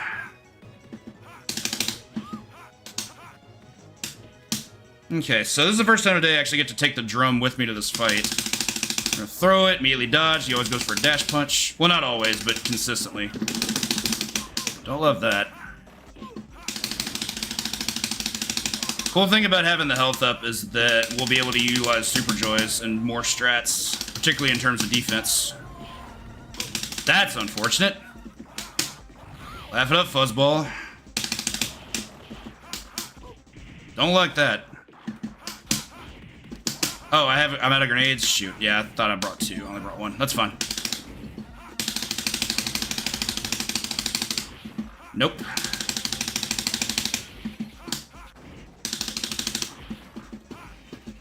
Sometimes he belly flops.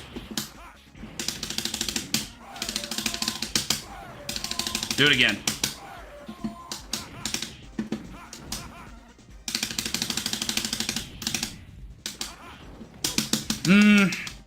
Wanted to land into a Super Joy, but oh well.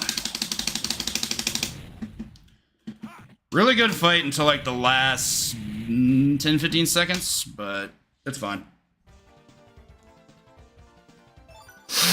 Alien vs. Predator is also by Capcom, yes. That game has not had an official non-arcade release except for that 2-player fight stick that was kind of bad and that I can't remember the name of.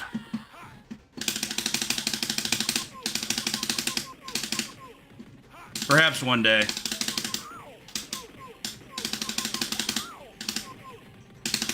So here I try to spread out my my shots because I don't want to cause knockdown. If that happens, then I can't kill them as quickly.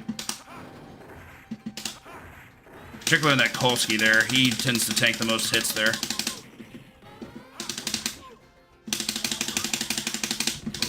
Boo.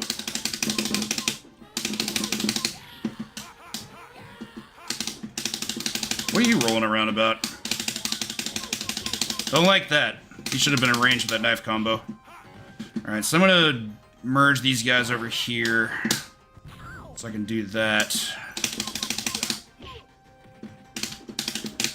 Not so lucky on the weapon drops, but that's just because I missed the knife combo.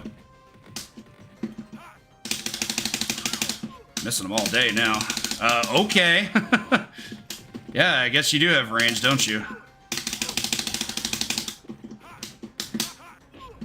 Gotta do some chicanery here. They're not here to play. I'm actually gonna let him chase me over here. I don't care about the knife guys as much if I have a gun. That's unfortunate. It's a lot of damage there. Also, Misa's gonna have a ton of health. This is the last stage for those that have not seen the previous two runs. There's gonna be a lot of stupid stuff happening. Probably coupled with some adaptability. Bang, bang, bang. Okay, so knife, no good. Random weapon here. Hammer's decent. I got like a little bit better than Lance. Downside of hammer is that Scully can block, and he usually does. That's like the one upside of Lance is that he can't block it. That sucks. Alright, gotta deploy this early. Scully is a tool.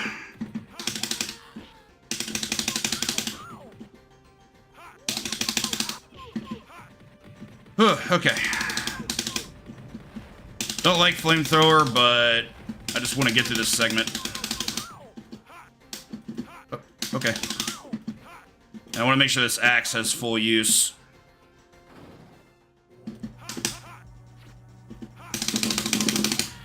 Do this, make sure I can kill as many goons as I can. Dynamite is surprisingly useful. Great crowd control and does good damage. Downside is you really want it to kill because their recovery time from it is kind of long because, you know, it's dynamite.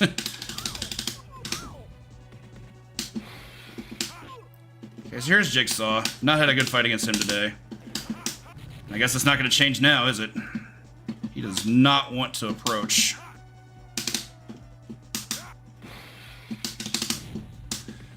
Try to space him on the Z-axis so I can do stuff like this. Sometimes he's just not having it. Like, he will do everything he can to go around and be a douchebag. Honestly, I can't blame him. Right, let's move on. Not great in terms of time, but we're fine. I'm actually fine with this. Okay. Take this. Yeah, it's fine. We're back in the corner. Get some spacing. Imagine giving a zoner a one-frame jab. For those that never played fighting games competitively, that is a bad idea. Do not do that if you're ever developing a fighting game. Keep the gun here. Keep that pretty boy alive as long as I can. Yeah, it sucks. Don't need his health. How jabs can block knives is beyond me, but I'm here for it. I hope it didn't softlock the game. It was like, there's no more enemies. It would be everybody's main. That's what I'm saying. That's a tier 0 character. Not reasonable. Probably could have carried this, but this is fine. 4 grenades is good.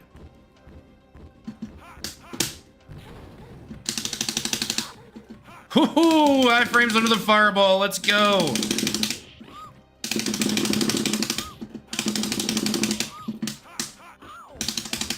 Got me another grenade. Don't like that.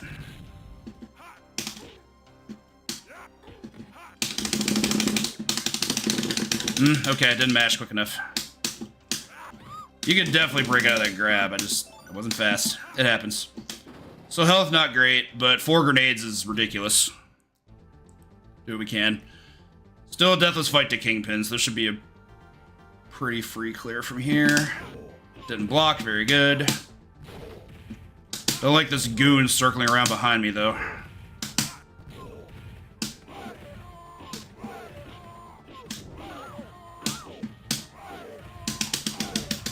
Spend my health, it's a resource. That's fine.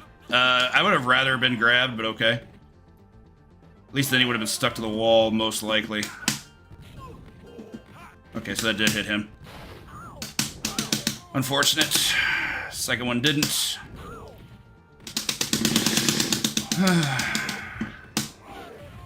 If we can hit from behind. Good enough. Give me this axe. That's going to immediately fall.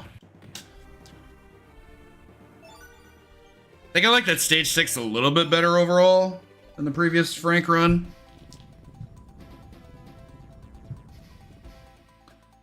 But still, we got what we needed out of it, right? Dun, dun, dun, da, da, da, da.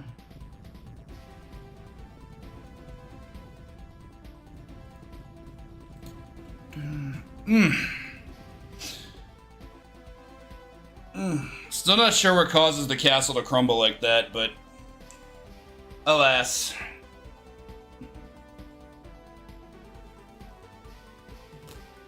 Dramatic effect, I suppose, is the reason. Yeah.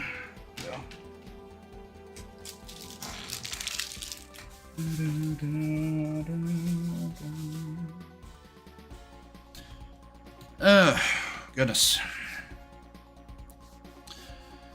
The Predators of New York shudder. Love to see it.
Okay. 2 castle runs down. Let's get one more Fury run in, and then we'll call it a day. Appreciate everybody hanging out with us for the inaugural episode. Really enjoying getting to spend my afternoon playing arcade games. Hope you all are too. Got plenty on the way arcade related through RGL. Shmup Timbers later this month, and signups are still available for that. We'll have the Coin Op Classic coming up later this year. Running strong since 2018. Probably gonna see some arcade stuff in the Halloween Horror Marathon and also Feed the Kids. We'll see. Let's go ahead and fire up one more Fury run. Hope it's better than the last one was. I mean, the last one was a 1cc, but it was a Nail biter.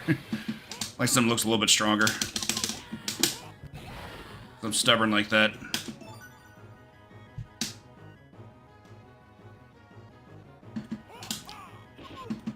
Don't normally hit both of them, but okay.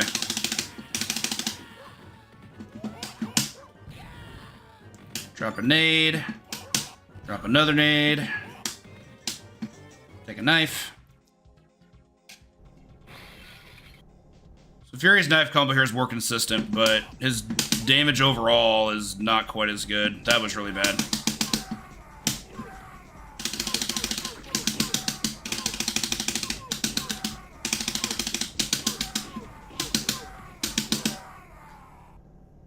It's also not coming for him to block the first dash attack, and that was unfortunate.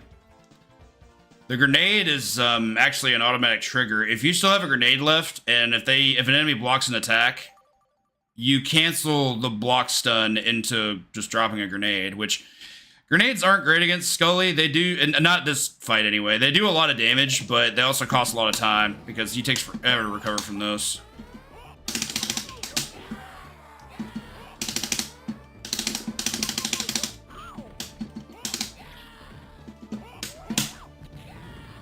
Stayed out of the way. Way to go.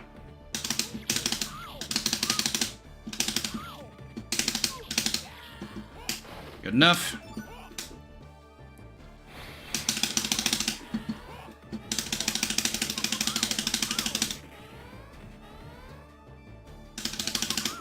Good enough.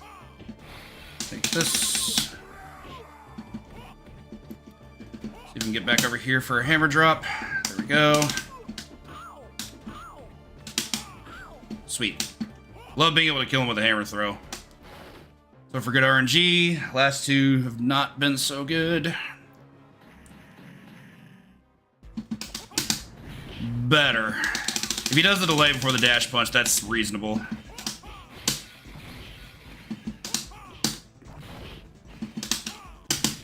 Really good fight.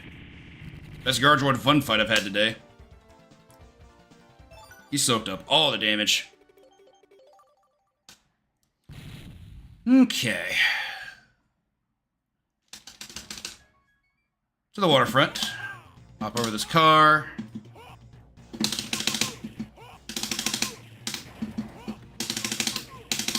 I'll get as much damage on him as early as I can.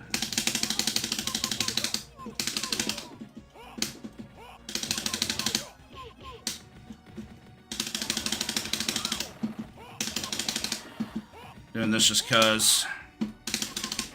Didn't have my actual gun, so I had to go with the backup. God, I hate when that happens. So, flip kick is a down-up input. It's not impossible for me to accidentally get some bad DI there and go to the right instead, and that's what you saw there. Happens when you play on lever. I'm not looking to change anytime soon. I enjoy playing on fight stick. I have tried hitbox. It's fine. It's not for me. Oh my goodness. Why can't you just die? My point exactly. Golly has some awful Z-axis movement. Awful for the player. Great for him. Okay, get all this.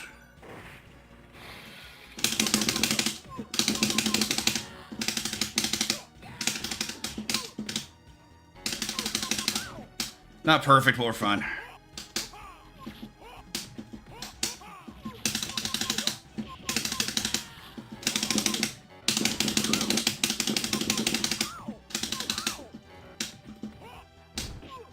Actually, I want to take something different here. I want Axe for the boss, but I don't want to beat up Red Lamp with it. Take that. It's some good ASMR, that's for sure. Alright, I've not had a good Bonebreaker fight since the first one. You teleported already? That's not common.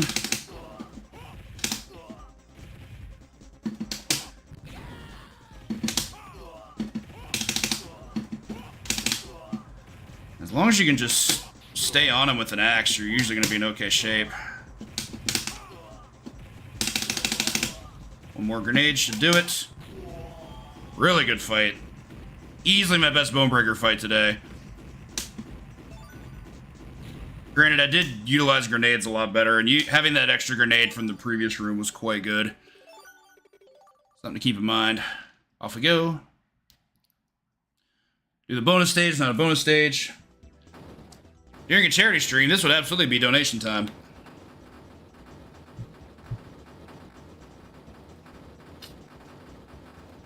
Right now, it's H2O quenching. Remember to hydrate, everybody.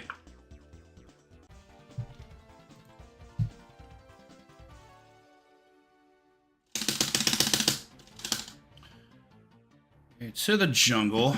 Actually a forest, but it's connected to a train yard, so. Brutality makes it feel like a jungle. Concrete jungle, maybe. Not how I wanted that to go, but here we are. Bat's also a bad weapon drop. Bat does bad damage. We don't like it, but we have it.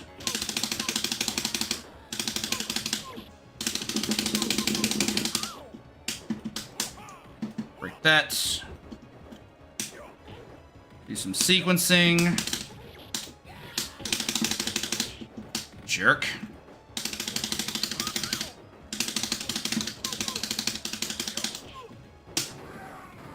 Want to break these, make sure I can get any food drops that might occur. Really scary thing here, this axe drop is not guaranteed.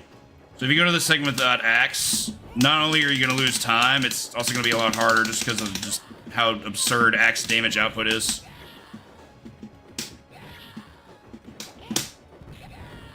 Do that.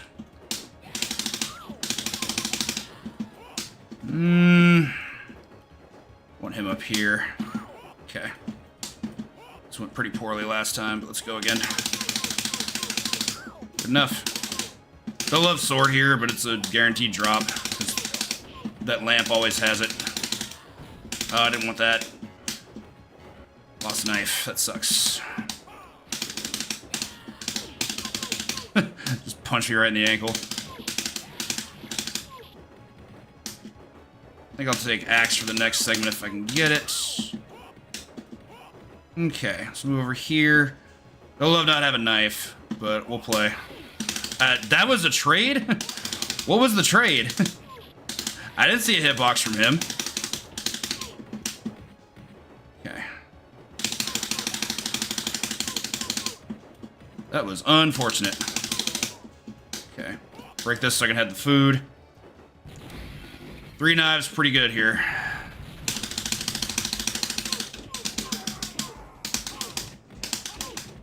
That was gross.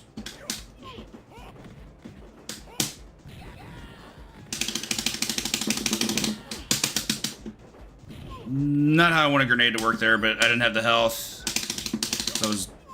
So there's a mechanic in this game where if you do a Super Joy input and don't have the health for it, but you do have a grenade, the game just throws a grenade while grounded. It's a really weird thing to have happen sometimes, but it's just a thing that happens. Okay. Make sure you give me the position set up for the knife.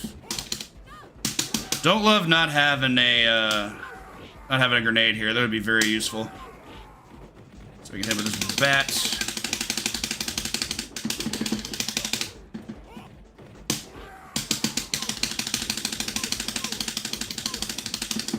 Yeah, that sucks. I tried to pressure him, and his defense was much better than mine.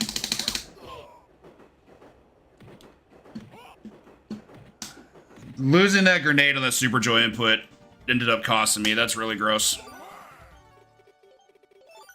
We obviously still have a chance to finish, but I'm really not happy about that. I think I should have been a little more aggressive, maybe go for a dash attack, but I was like, surely I can just spam this, and the game wasn't having it. And that does happen on occasion.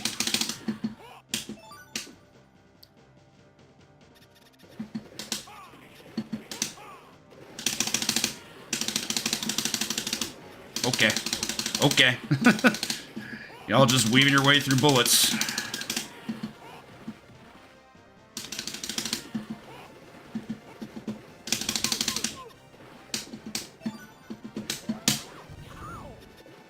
Do that because I want to make sure the knife guy gets in. There we go. Make sure I had the axe.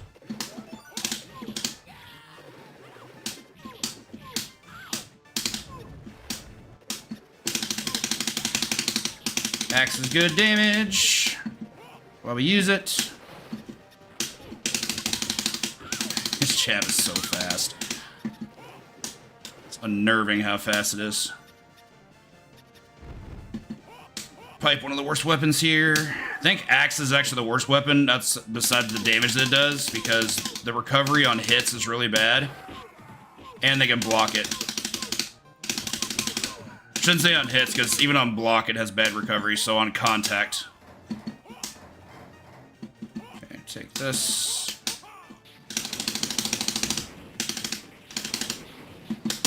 Boop. Fire in the hole.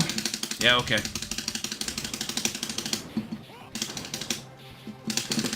Wow, big disagree. Those legs weren't getting hit for anything.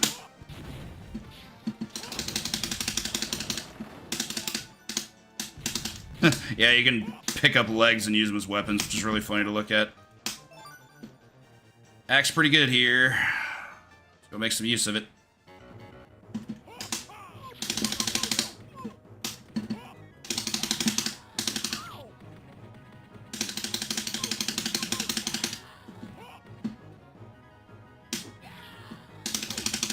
Wow, okay.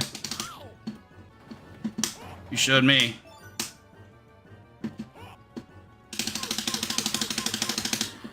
Knife combo, real good.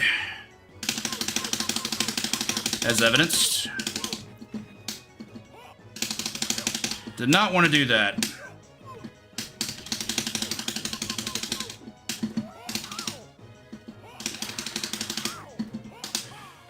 Not great, could have been better, but we'll live. I want that knife, though.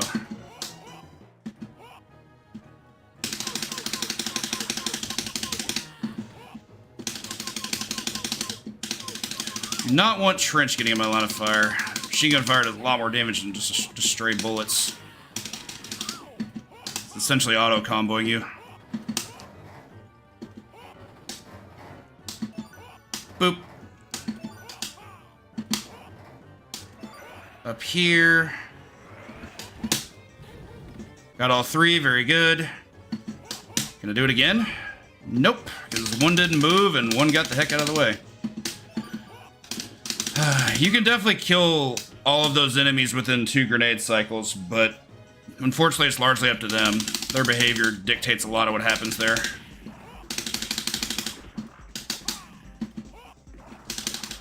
Okay. Tried to roll there, but I guess I dropped the input. Let's get away from this. Ah, okay. I disagree, but it doesn't matter. Get some free damage. This is what Gargerotutus does sometimes. He's basically a petulant child who didn't get what he wanted for Christmas. Sometimes all he wants to do is just jump around and act like an idiot. You have no recourse.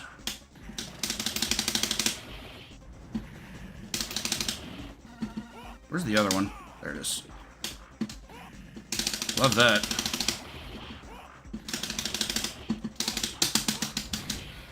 Not what I wanted. I was trying to Super Joy there, but I guess you can't cancel out a hit stun of a dash attack with that. Never really thought about that before.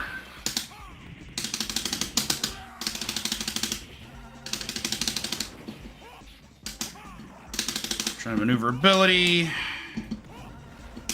Not sure how that dodged that, but I'm here for it. That's unfortunate. I rolled cancel in the exact wrong frame. That's gross. Rocket punches are doing way too much. I played as both characters. I did 2 runs with Punisher already and 1 with Fury, and I'm just doing a second one with Fury.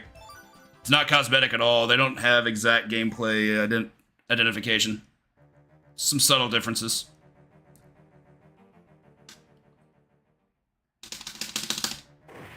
This is the last run of the day. Bang it down.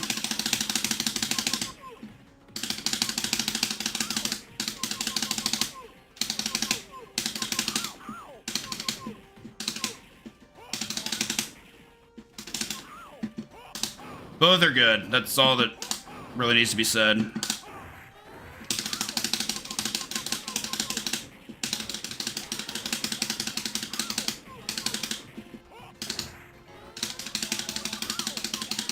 Throw a rock at the problem.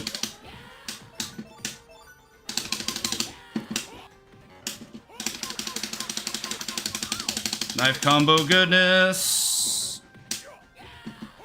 Let these guys jump on in. Do this. Okay, once Yin Lee shows up, that's generally a good sign that a grenade needs to happen. We'll do one more. For the spacing. Can I leave? Not yet. There we go. No teleports, thank you. Don't care too much that Trench dodged that. I can take care of him later. Once I go into zoning mode, he's less of a threat. Real threat here is the Scully fight. Fury's Scully fight is really tough.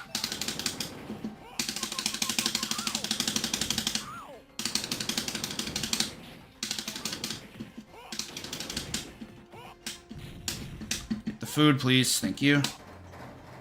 Alright, Axe, I do like, even though he can block it. Damage on it is excellent.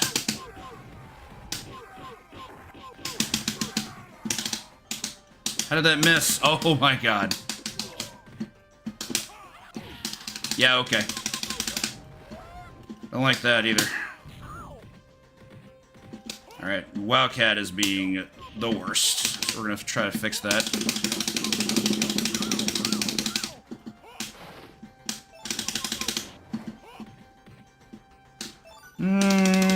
There we go. Axe, please. Thank you. Go this way. Do not want to grab. That is unfortunately one of the more unfortunate things that can happen. If you're going to grab in a situation you don't want it, it's probably not good. Because not only are you more vulnerable to other enemies if you don't have access to your jab, you're probably not getting good damage output by comparison.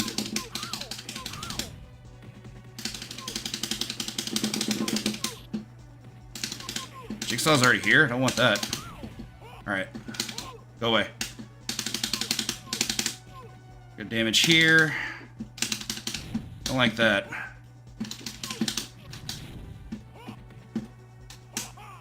There we go. Probably the first good Jigsaw fight I've had today. Good elevator, too. Finished way before the drop-off.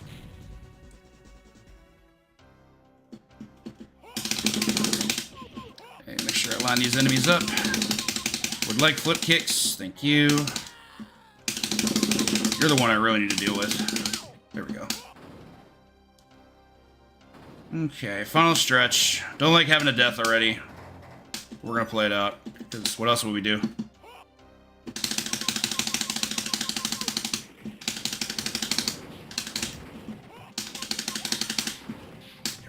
Throw you over there. I'll deal with him later.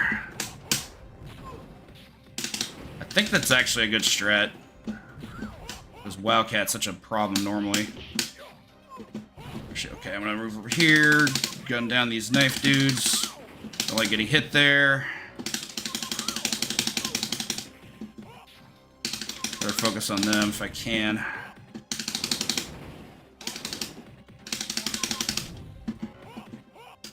Where are the other enemies? Alright, there we go.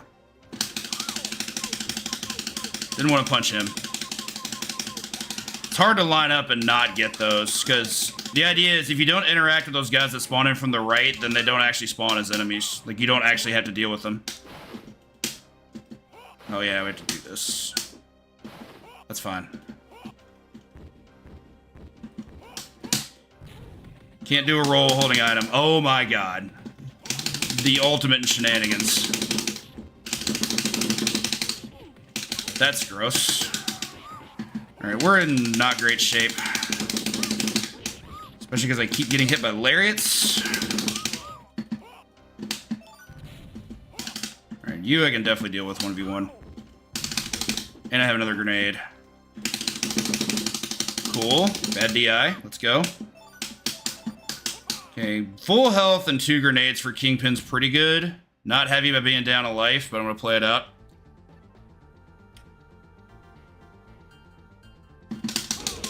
Didn't block, very good.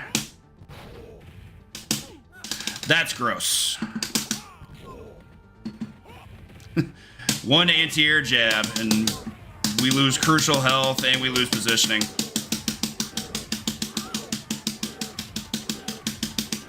Should still be finishable, but it's going to be a close one for sure. Some damage with bullets, that's fine. Gotta direction him back that way. Don't like his goons not being here for the blast radius. Alright, we should be good from here. There we go. Way better Kingpin fight than my previous Fury run, but the run itself still had some issues. Stage 4 in particular was rough, especially the boss fight. Good beats though. 4 1CCs, 2 with each character. Good day of gameplay. Thank you all so much for the GGs.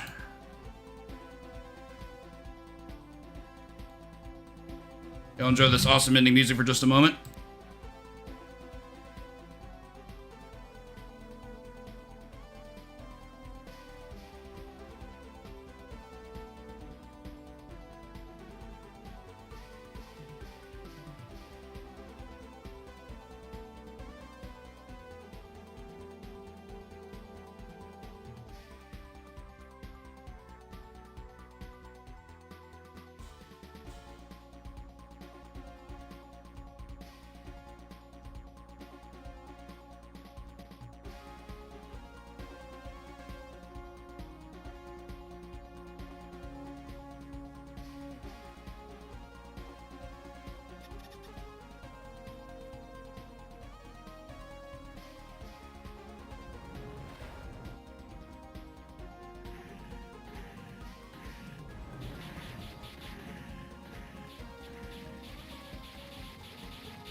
Some good runs today.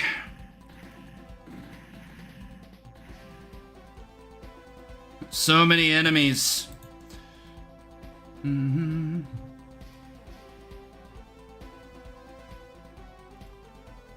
again, appreciate the GGs. Thank you.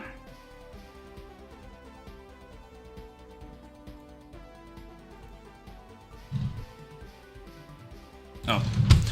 I guess I need to do that, don't I? Set the controller down for a moment.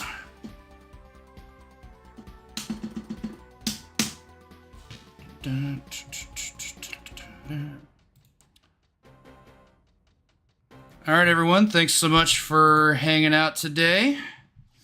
That is going to do it for me. Be sure to tune in next week. MTI will be back with some more dungeon diving. I'll be back in 2 weeks with an undetermined game. Found a good one for y'all. I think we're going to pass the Streamlove on to Toad. Doing some Fallout 2 today. Toad, also an RGL member. Good old retro boy. We'll go ahead and thank you, MTI. Appreciate it. All right, y'all, if you don't know where to go, there it is. Let's go ahead and throw that in the... Once upon a time, I knew how to do this correctly. Okay. My itchy trigger fingers. Gotta figure out how to do thing. All right, let's go ahead and start it up. We'll catch you on the next one. Thanks again for tuning in, and have a great rest of your holiday. Take care.